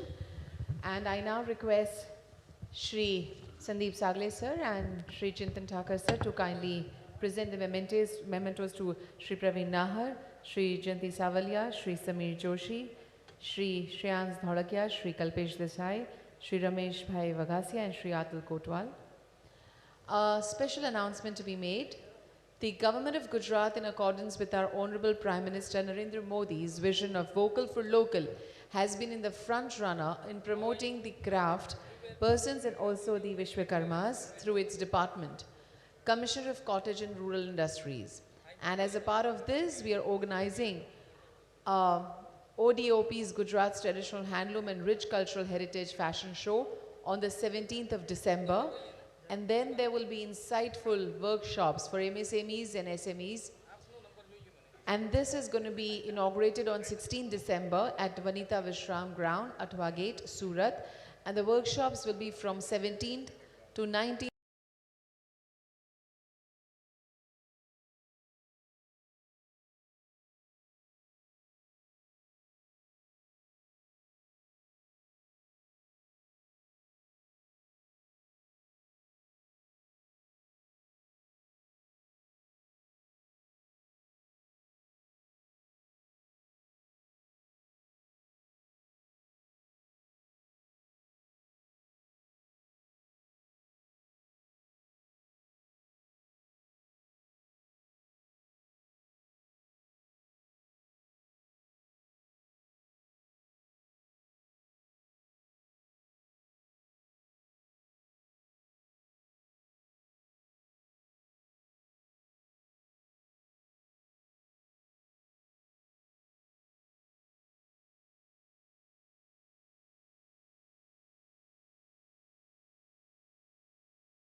We have started manufacturing and growing lab diamonds here in Surat, and they have come up in the market very well.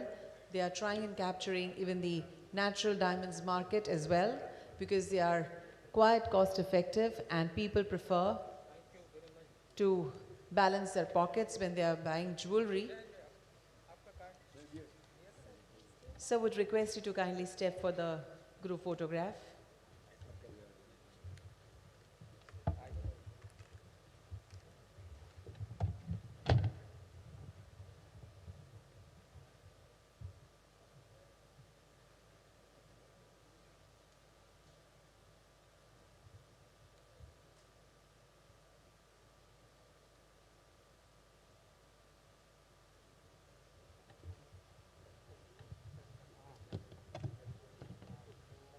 Can we extend a big round of applause for all the speakers who have done the great job over here? Thank you.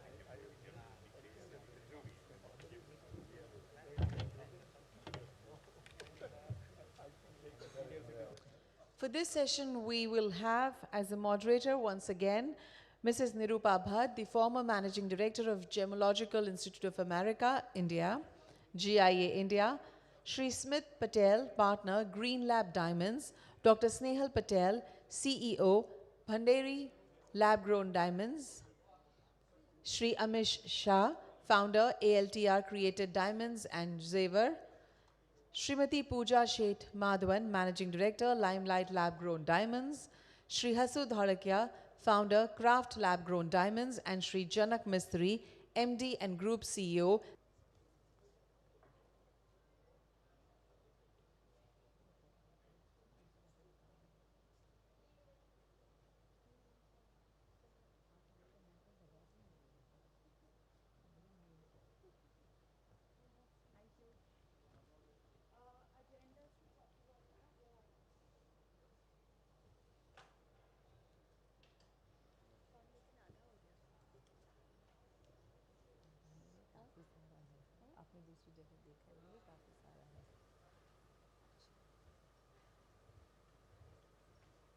Welcome, Madam, once again. And we also welcome Shri Smith Patel, Dr. Snehal Patel, Shri Amish Shah, Srimati Pooja Sheth Madhavan, Shri Hasu Dharakia, and Shri Janak Mistry. And without wasting a moment, I request Mrs. Nirupa Bhatt to take over the session further. Thank you.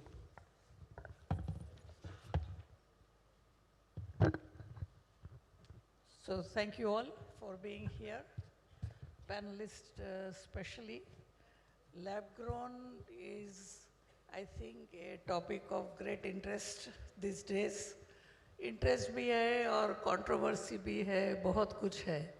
सो हम आपसे समझना चाहेंगे कि industry lab grown category कहाँ जा रही है.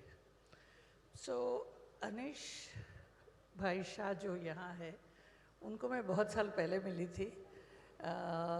Alter diamonds जो उन्होंने किया है, he is one of the early movers of और प्लेयर्स इन दिस कैटेगरी, और उन्होंने ब्रांड भी बिल्ड करने की तभी की थी. तो Anish, what do you think are the challenges in building this brand, and how do you think this category can be built, lab grown as such? Because currently it has reference everything to natural diamond. So your views, because you are one of the most experienced ones in this. So please.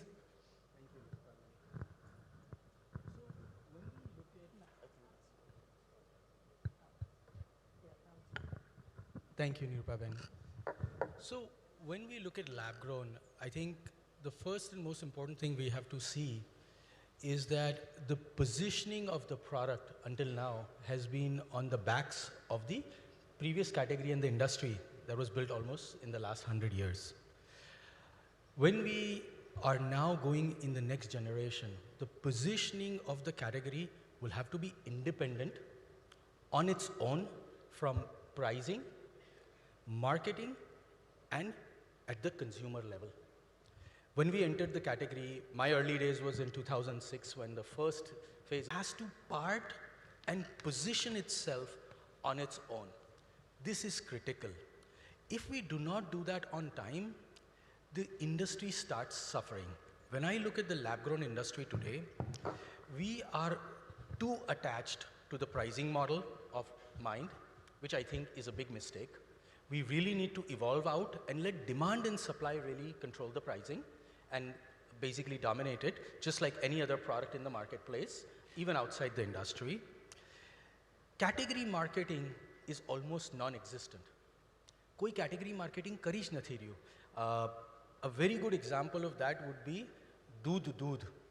આજથી વર્ષો પહેલાં જે FMCG જ્યારે ઇન્ડિયામાં reopen થયું અને soft drinks જ્યારે enter થયેલા, ત્યારે as a category a campaign was brought in with the assistance of Amul. This is something very important, and the marketing has to be focused for the category. Not saying કે ભાઈ આપણે ડાયમંડનું કર્યું એટલે કે ભાઈ અર્થ mind ને lab ને બધું મિક્સ કરી નાખીએ. We need to create desire in the consumer's mind for lab grown. Jewelry designed for lab grown, and branding, marketing and storytelling on and in the focus of lab grown. It has a lot of strengths. It is a great choice. It's a great choice from a perspective socially, environmentally, and economically responsible consumer માટે. So I believe કે જો કેટેગરીના જે stack holders છે એ લોકો focus કરીને અને પોઝિશન કરશે, વેલ્યુ ક્રિએટ કરે છે by the right storytelling, design, and pachu, I will say marketing karine, then we will have an entire separate category in the business. Otherwise, this tailgating is going to hurt us long term. So we have Pooja Sheth here. She's launched a brand, Limelight, here in India. Pooja, the question is, do you need a different design element? Recall that when Argyle Diamond commenced production, majority of its production was small and color diamonds, brown. We term them for marketing champagne and cognac diamonds. And when that came in the market, many of the jewelers just used the current existing then designs, which were made with colorless, up to IJ color diamonds. They just replaced them with these champagne and cognac and went to the retailers. It did not work.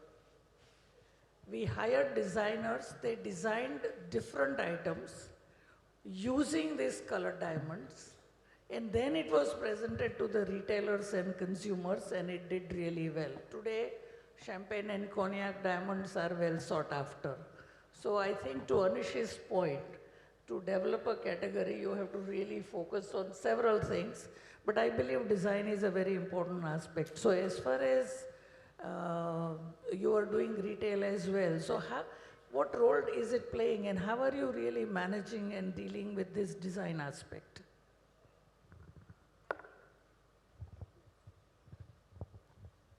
Hello, yeah. Firstly, thank you, Nirupa ma'am, for the question, and thank you, for having me here. Aje, I mean, Limelight is based out of India, and Indian brand che. We're retailing here, and amara context ma je, what you're absolutely right ke designing perspective thi kai rite differentiate thai sake. So atyare, natural diamond is purchased by less than 5% of Indian women in India today. Balance 95% ને હમેશાથી diamonds જોતા હતા, aspire કરતા હતા, પણ affordable નહોતા. I think lab grown diamond એક એવી category આવી છે જે 95% ને બી cater કરી રહ્યું છે. 5% ને તો કરે જ છે, પણ 95% ને બી કરે છે. અને એમાં majority આપણે natural diamond ની જે બી jewellery ઇન્ડિયામાં જોઈ છે, it's all studded with small diamonds. બધા ઝીણા ડાયમંડનું બહુ વપરાશ હતો natural diamond jewelleryમાં. So design perspectiveથી solitaires is becoming a very, very big category in lab grown diamonds. જે value for money solitaire based designsમાં છે. આજે solitaire range આપણને કોઈ બી જ્વેલર પાસે જોવી હોય તો solitaire make to order માં મળે. મોટામાં મોટા બ્રાન્ડ્સ હશે અત્યારે સોલિટેર મેક ટુ ઓર્ડરમાં બનાવતા હોય છે. તો લેબ ગ્રોન ડાયમંડ કેટેગરી જ આખી એક સોલિટેરની રેન્જ ઓપન અપ કરી રહી છે.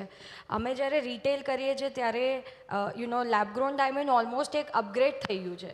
જેને ડાયમંડ નહોતા મળતા હવે સોલિટેર લે છે, જે 1 કેરેટ લેતું તો હવે 2 કેરેટ લે છે, જે 2 કેરેટ લેતું તો હવે 5 કેરેટની ઈચ્છા કરે છે. So solitaire as a design category is opening up. And I think in the near terms, of course, મને એવું બહુ સ્ટ્રોંગલી લાગે છે કે conversations of today's generation is going to move away from the raw material to actually the design element. તમારી designs કેટલી unique છે, તમે એમાં ઝીણા ડાયમંડ, મોટા diamond, colored diamonds, pink diamonds, blue diamonds, how do you come up with innovative designs is going to be your final selling point for any consumer in India. Thank you. So, Smith bhai, since the lab-grown diamonds have come in the market, I mean, they came in were produced way back in 1954 by GE but mostly for the industrial use. But since they have come in the gem category and they are being used in jewelry, there is always this debate, natural, lab grown? Are they against each other? Can they, what are the issues, etc.? Do you believe that these two categories can coexist? If yes, how should they be presented? Or do you think it is either or scenario? You've mentioned rightfully, ma'am, that the first diamonds were produced in a lab in 1952 by General Electronics. It's been a large journey for where we are today, but the shift has been rapid. 2000, early 2000s is when lab-grown jewelry was really established. And I would say 2016 is, like rightfully Mr. Amish said, that where the category really picked up. The category picked up organically, really organically. There was no mass marketing of this product. The category picked up because the product spoke for itself. It is the same chemical optical product as mine counterpart. It is an ethically sourced diamond. Of course, the source of diamond has to be presented using chain of custody, which people are really looking forward to, even in the retail environment, where people want to know where this diamond came from, what kind of energy was used making these diamonds. So yeah, speaking about your question, can this coexist? The answer of that question has changed every year since the 5 years I've been in this industry. The first narrative was there'll be a new customer base. The people who wear diamonds will only wear diamonds, and lab-grown will have a new category of new customers. 5 years have passed and I haven't seen those new customers yet. The people who have been buying diamond jewelry have been buying diamond jewelry for years. They understand that the diamond jewelry was not an investment, but was a product they wore because the product was beautiful. And like I said, like everyone has mentioned here many times, Make in India is as important, or design in India is as important as Make in India. And I see this product category as an enabler. You are going to be able to make a lot more designs, a lot more creativity, a lot more products, which can be exported around the world. And I believe that it is just the beginning of this product, and there's a lot to come. Nirupa, I would like to add, if you allow me. So to your question, I think there is a fear in the market initially. So I'll give you an example of how in the family, when you get new baby, so elder one gets fear or feel the love is shared or given to the new baby. But I think as we get mature or our product get mature, I think there is a market for both the product. I think without natural diamond, it is impossible to sell lab-grown diamond. Thank you. Thank you. What you mentioned, and I'm not sure how many of us, how many consumers would agree, forget about me, is that you buy jewelry for just the beauty. I think investment is a big part of jewelry purchase in India, so to say, as such. And is there a case to be made on that front? And I'm not saying that if the price, because there are so many things where the prices decline. At the end of the day, this is a technology-driven product. So as you have more technology, you will have the capital equipment which will be available at a lower prices, more efficient, productivity will increase, your seeds will become whatever will help you to increase production. So I have a question for you, Mr. Banderi. If this, as this is happening, what will happen to the prices? We have seen significant decline. Will they continue to decline?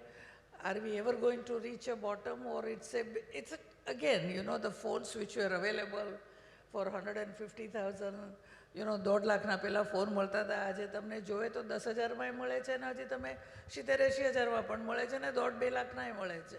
So I think the consumers માટે એક આ સવાલ છે, even for trade, કે how do we really manage? તમારો શું અભિપ્રાય છે કે આ ટેકનોલોજી ડ્રિવન પ્રોડક્ટ છે તો prices will continue to decline forever? પ્રાઇઝની જે છેલ્લા 2022-23માં જે કંઈ ઉઠાપટંગ થઈ એની પાછળ એક મોટું ફેક્ટર ઓવર પ્રોફિટનું હતું કે અમને બિંગ એઝ અ ગ્રોવર અમને જે કંઈ કોસ્ટિંગ હતી એના કરતાં અમે ઘણો બધો પ્રોફિટ એમાં લેતા હતા. તો દરેક નવો ધંધો જે છે, તો એક સમય મોનોપોલીનો હતો કે ભાઈ લેબ ગ્રોન ડાયમંડ 5 જ લોકો છે જેને બનાવતા આવડે છે. આજે કદાચ 20-25 લોકો સુરતમાં બનાવે છે. એટલે ધીમે ધીમે ટેકનોલોજી જેમ ઓપન થઈ અને લોકોને એની બેઝિક પ્રાઇસની ખબર પડી, પછી જે ટ્રેડરો છે એમણે નીચું આટલું બધું લો કોસ્ટમાં બને છે એ જોઈને કદાચ અમારી પાસે માંગતા થયા હશે, પણ that was only over profit. અત્યારે માર્કેટ એકદમ સ્ટેબલ છે અને આનાથી વધારે ડિક્લાઇન થવાની બહુ શક્યતા હું જોતો નથી. પણ on the other hand market ઘણું મોટું થયું છે. As Amishbhai mention and Pooja as mention કે લોકોનું એક સપનું હતું કે મારે ડાયમંડ પહેરવો છે, પણ નેચરલ ડાયમંડ પહેરવાની બધામાં તાકાત નહોતી, લોકો એફોર્ડ નહોતા કરી શકતા. Now it is within the reach. અને ડોમેસ્ટિક માર્કેટ અત્યારે અમે જોઈએ છે તો આઈ થિંક અત્યારે જે 75-80% ડાયમંડ યુએસ જાય છે અને બાકીના 25%માં રેસ્ટ ઓફ ધ વર્લ્ડ અત્યારે યુઝ કરે છે. ને એમાં ઇન્ડિયાનો બી 10-15% કદાચ પેલું હશે એનો ratio.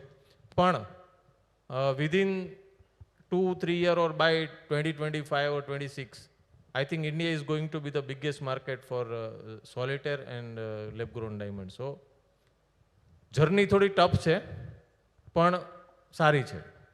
We are very optimistic કે માર્કેટ હજુ મોટું થાય અને માર્કેટ ડેફિનેટલી મોટું થવાનું છે, કારણ કે હજુ લેસ ધેન 5% લોકો કદાચ ડાયમંડને એફોર્ડ કરતા હતા અને પ્રાઇઝના કારણે કદાચ લેબ ગ્રોન ડાયમંડને હજુ બીજા 50-60% લોકો એફોર્ડ કરી શકશે.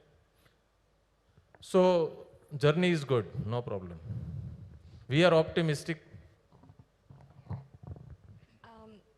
આઈ થિંક એક વસ્તુ એ પણ છે કે આપણે રિયલાઇઝ કરીએ કે આ જે પ્રાઇસિંગની કોન્વર્સેશન છે એ હંમેશા છે ને ટ્રેડ લેવલ પર જ પ્રાઇસિંગની કોન્વર્સેશન થાય છે. તમે અમને પૂછો રિટેલ લેવલ પર કે has prices affected us? Absolutely not. Even in the US જે રિટેલર્સ હતા, જે 4 વર્ષ પહેલાં જે રિટેલર $1000 1 કેરેટ વેચતું હતું, એ આજે બી $1000 જ 1 કેરેટ વેચે છે.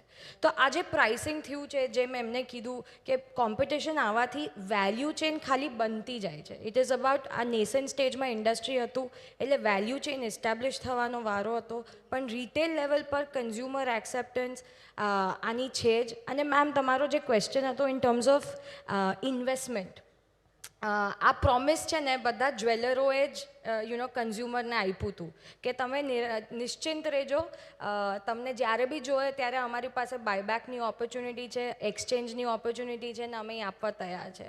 લેબ ગ્રોન ડાયમંડમાં બી જે બી બ્રાન્ડ્સ આવ્યા છે એ લોકો બી સેમ બાયબેક રીસેલ ઓપોર્ચ્યુનિટીઝ આપી જ રહ્યા છે.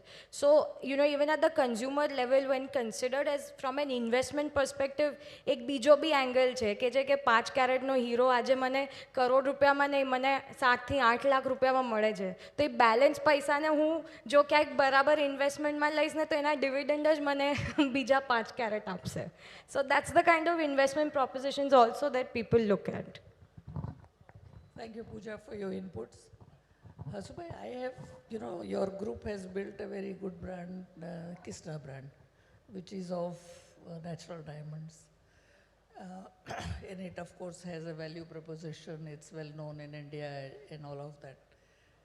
So for lab grown, what is it that you would, for natural diamonds, there are stories, origin stories, socio-economic development, so many things. In lab grown, what kind of stories do you think you can communicate to the consumers? કે આ story છે એટલે તમે મારી આ ખરીદો, because that's how the market would grow, isn't it? So by building a brand like a Krishna in natural diamond, we learn a lot about how to build the brand. So in lab grown, I think craft is basically currently we are marketing in US, Europe and UK only. So our purpose for the brand is to offer something which is good for people and planet and all our diamonds are, grown by renewable energies, packaging and metals are recyclable. So when you are saying like, how we can tell a story, so I think lab grown has a strong story, but that doesn't mean that natural don't have, because natural is rare, but with lab grown, you can, by producing, we are implementing sustainable practices, ethical stewardship, traceability, transparency. So we can, talk, or we can trace back to the source. So there is a lot to, tell when customer come to the store. And currently, there is a definitely big need in training. The stores are not selling as they should sell. They are claiming that this is the green diamond, but not all the lab-grown diamonds are green. But I'm happy that the diamonds that are produced in Surat, most of them are green. So yeah, there is a lot to talk, and I strongly recommend Pooja, because she is the one, I think she is working strongly in India market to also, beside the affordability, I think we should connect, this other areas which is lab growns are very strong. Thanks, Asubai.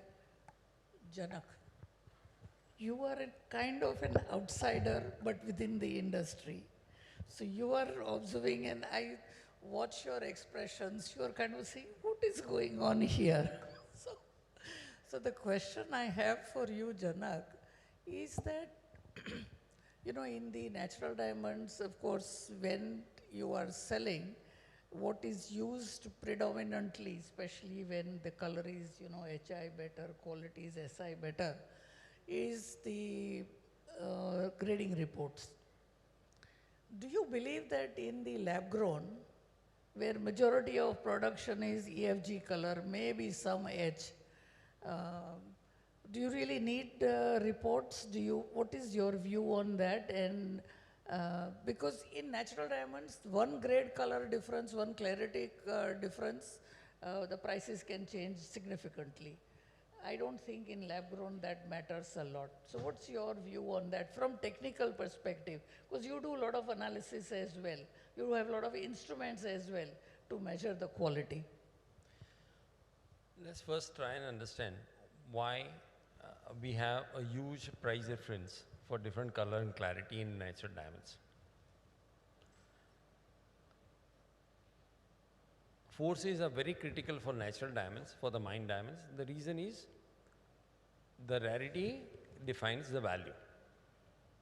You don't find abundant amount of D-color flawless diamonds from the mine. That's the reason they are very expensive.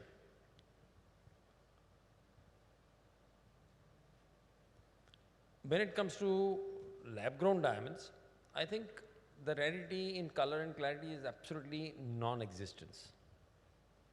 What is most important for lab-grown diamonds is beauty.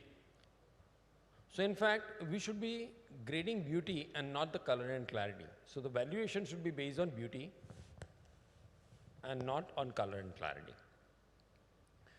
See, Mukesh Bhai recently in the first session, not in the first session, but during the inauguration, he talked about, like, say, there is going to be an output of 10 million carats a month. Okay. So he is talking about around 100 million carats, 5 times more than the natural carat terms, coming out only from the lab-grown diamond mining, lab-grown growing. Where we are going to consume these diamonds? If you look at the buying patterns, there are huge, there are consumers waiting for to buy diamonds.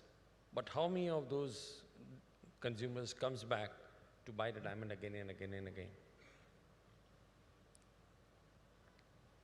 Just assume that, all the computers in the world has got the same processor.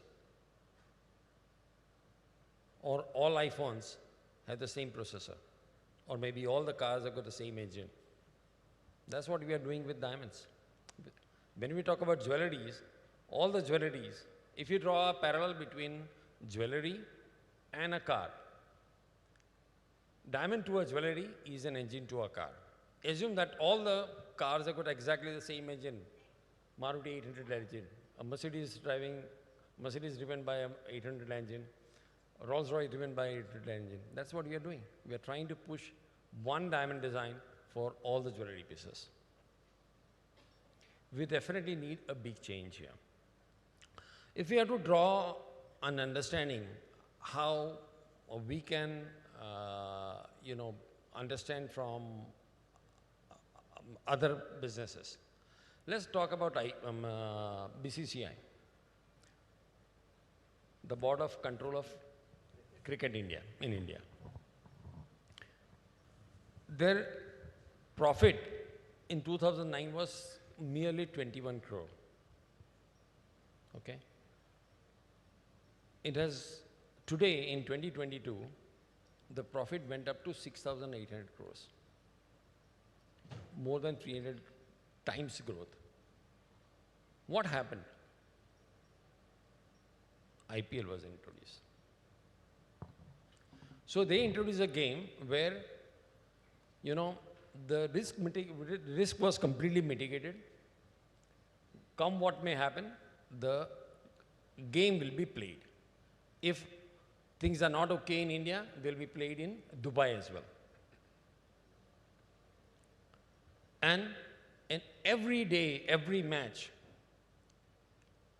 people will cherish because India wins. There is no loser. Every day, India is winning. So people were cherishing. So we should try and, when it comes to lab-grown diamonds, and if we are looking at creating a market for 10 million carats coming out of our factory every month, we definitely need to develop a different kind of market. And that different kind of market, we'll have to draw some learnings from this IPL. We have to create a Diamond Design Premier League. Every year, we should run competitions between amateurs and professionals to come out with designs which are unique. There is something called Color of the Year. What is the Color of the Year for 2023? Anybody knows? It's Viva Magenta. Okay? Viva Magenta is the Color of the Year 2023. 2024 will be another color. So every year, when the Color of the Year is declared, all the professionals, fashionists, they will start working on creating designs which will be based on those colors. Similarly, if we have run competitions for diamond designs in the lab-grown industries, we will have huge varieties of designs, and then we can declare probably top 3 winners. And every year, the designers, the jewelry designers will work around those diamond designs, create a very different design, unique designs. You know what will happen? Probably somebody who is buying diamonds, they will become collectors.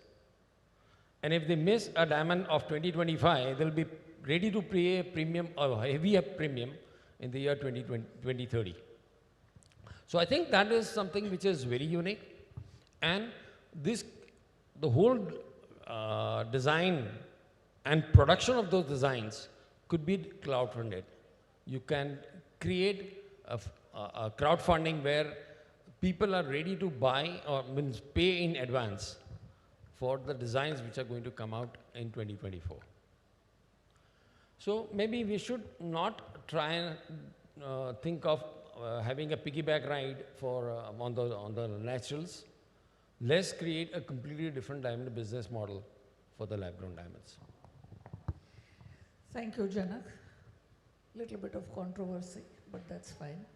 I think the session is meant to really discuss the options and how do we really as an industry think of using all the ideas being discussed for greater growth. So when you talked about, and I think Anish also started saying that, this is a different category, and I have known him for last, I think, almost 8-10 years, and every time I meet him, bhai same aj mantra bolya kare. Category differentiator, brand karo, aa karo. So he is great believer, and I know that many of you here also are saying more or less similar things, but in a different way. So when I think of diamonds, natural diamonds, the demand for natural diamond exists because De Beers created diamonds are forever. And they have been doing it for 100 years, more than 100 years now. Now, since they don't have the monopoly, a Natural Diamond Council is created. Earlier it was Diamond Producers Association. You have World Gold Council, you have Platinum Guild.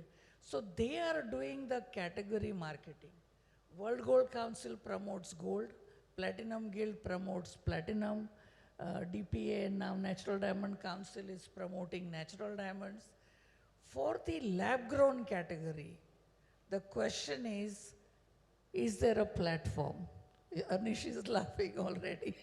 Have I said something? So is it possible for all to come together and create a platform? Who should create a platform? So this category can be promoted. How do you really take this forward? Because I believe there is certainly a market. You can grow the market. There are so many options which become available once you have since the availability of the lab-grown category.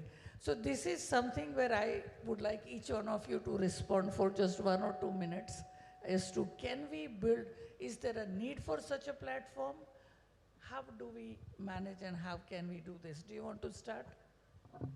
I completely agree with you. There should be a council or there should be an association or a body which can promote lab-grown diamonds. Sorry to interrupt. I want to also add one thing here. I also, please say, will you contribute to that association? Because nothing comes cheap. The promotion is not cheap, it is expensive. Yes. Natural Diamond Council spends millions of dollars to do that. Are we as lab-grown producers willing to do that? Is it feasible? See, that is the question. Yeah, we two grow on the dice, Smith and me. So we had a meeting for making an association of lab-grown diamonds, and meeting was fruitful. There should be some body who can market, means who can promote lab-grown diamonds across the globe. But અત્યારે બધા નાના બચ્ચાઓ છીએ lab ગ્રોનમાં. Lab grown is a small baby. એટલે હજુ એવું organisation કયા પ્રિન્સિપલ પર અને કેવી રીતે તૈયાર કરવું બધાના માઇન્ડમાં છે. ગ્રોવર હસુભાઈ બી બેઠા છે, he is also a Grover. બધાના માઇન્ડમાં બેક ઓફ ધ માઇન્ડ આ ચાલે છે, પણ હજુ કોઈ ઇમ્પ્લિમેન્ટ નથી કરી શક્યું. 2-3 વાર મિટિંગો થઈ, બધાને જ એવું છે કે કંઈ આવું હોવું જોઈએ, કારણ કે everybody is in a same boat. There should be a body, but I don't know how, when, and where. Yeah, I think 100% एक council के एक body होવું જોઈએ. But in my mind, I think બે ચીજ થશે. કાં તો એક council body હશે that will, represent the lab-grown diamond industry. Otherwise, there will be brands like Amul who will come up with their own doodh versions and still promote the category. I don't think a promotion બંધ થવાનું છે. યા તો brands એની જવાબદારી લઈ લેશે and will start promoting the category, and we already are. I think a lot of the brands have taken that responsibility until the council comes up. But either one way or another, the category promotions is already begun and it will continue to escalate going forward. Lab-grown industry is such a new industry in a sense. These sessions really feel small because you have so much to say and so many perspectives coming on the table and you can't really express yourself completely. Everyone has made a great point out here, and I think it bottles down to this product being an enabler. What it enables a specific brand is yet to be decided. How it enables is still in a very early stage to be categorized in a sense. So like Janak Bhai also said rightfully, we have piggybacked right on the natural diamond industry. It was a low hanging fruit, right? The diamonds, diamond studded rings and bracelets and simple pendants. Who wouldn't? Which industry wouldn't? Especially because the product is exactly the same, right? Now the time has come for companies, and people are doing it, creating unique designs, creating unique cuts, different colors. I wouldn't call this an engine of the car. I would call this the paint. I would call this the seat. I'll call this a seat cover, the steering. The whole car can be made by bloody lab-grown diamonds. So there is a long way to go, and I agree with Snail Bhai also that there has to be some kind of direction or some kind of body that gives a bit of direction and help. The Gujarat government has been really helpful for the whole industry. The infrastructure that's there in Surat today has enabled this industry to be where it is today. The cutting and polishing, the solar parks that were available to us. We 25 megawatts across 100 acres of land built in under 6 months. Thank you, Gujarat. This is all those things that have enabled us to be, where we are today. And thinking about tomorrow, there are a lot of perspectives, there are a lot of visions, cannot be covered in one session, but yeah, I think we are going in the right direction. ચિંતનભાઈ સાંભળો, એમને વધારે sessions જોઈએ છે.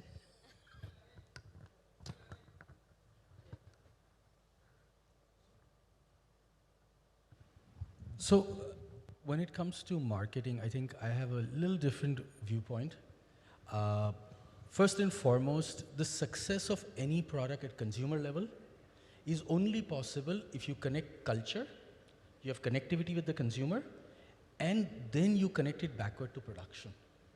What I mean to say, if you look at, when we think of Doodh Doodh, what they did with that campaign was understand the consumer.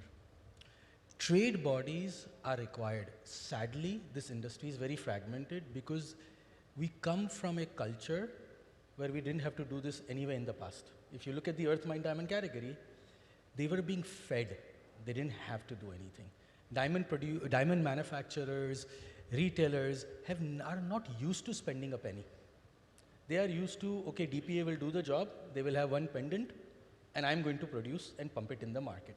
This is the mentality we are coming from. You are now in a product that is going to need a complete platform, which is design and storytelling, product development, that is going to help connect you with the consumer. So do you need a trade body? Absolutely. But to say that at some point this should happen, I think it can get very late. The situation that this industry is in today, most people don't want to talk about. When we look at the slipping prices, when we look at what's happening, and if you look at 85% of the goods go to America, your primary sales is engagement rings. The moment you step out of that category, there's almost no focus. Only 14.3% goods are actually in the fashion category. So realistically, the need for a industry body that connects between the retail and the producer is not a possibility or maybe, it's a requirement at this point of time. And marketing is not the domain of this industry. They need to bring in strategic advisors and marketing people, just like what Amul would bring in, or work with JWIT or any of these people, rather than industry people getting together in a room and trying to do somebody else's job. So sorry, I'm controversial from that perspective, but I believe that that is the challenge, that we as an industry like to rotate and we run within the bullpen and try to define everything outside the bullpen. You have to step out, you have to bring in the experts in the category. I've done it in whichever way in our own capacity in the United States, and we saw the result. And sadly, when I look at the opportunity that we are sitting on as an industry, there's little to no capitalization, there is little to no education, there's no category marketing, and there is no unified voice for the industry. So that's my thought process. As a technology supplier, I can be only the facilitator. To your question, yes, if needed, we are ready to contribute, and I'm not completely aligned with, Amish, that body is not needed, but definitely there should be a body in partnering with government and top grower, because right now there is definitely market needed, but not for a product. But I feel there is a big need for educational marketing. So because currently it's mis-selling the product, so if we market educationally, then I think we'll have a good product. And definitely, we are ready, and it is easy to doable. And once comes to the marketing, I think retailers are enjoying margin this year and also last year. So we should partner with, retailer who are, you're working with, and create some kind of marketing with them. So actually, Subhai, sorry if you've misunderstood. There has to be a trade body. That is absolutely required, but trade bodies trying to do marketing when it's not their domain expertise is where we are lacking. What I mean to say, there's IGDA, there's LGD, means a whole bunch of associations that I hear about, but not a single association has done a single initiative that has made any improvement to consumer connectivity. I'm thinking from the consumer, so I'm 100%. When you think education, it is 50% of the job of any new technological product that comes to the marketplace. Education is the new form of marketing because it enables the consumer to make a decision. So I think I agree from the other perspective. I just wanted to clear that. Okay, thank you all panelists. I think it has been an interesting session. I really appreciate all the inputs with Snehal. Sorry, I probably tried to put you on a spot a little bit, but it was important to really understand because it's a new business, so to say, the lab grown. And I think India has the potential that you might grow here, do everything.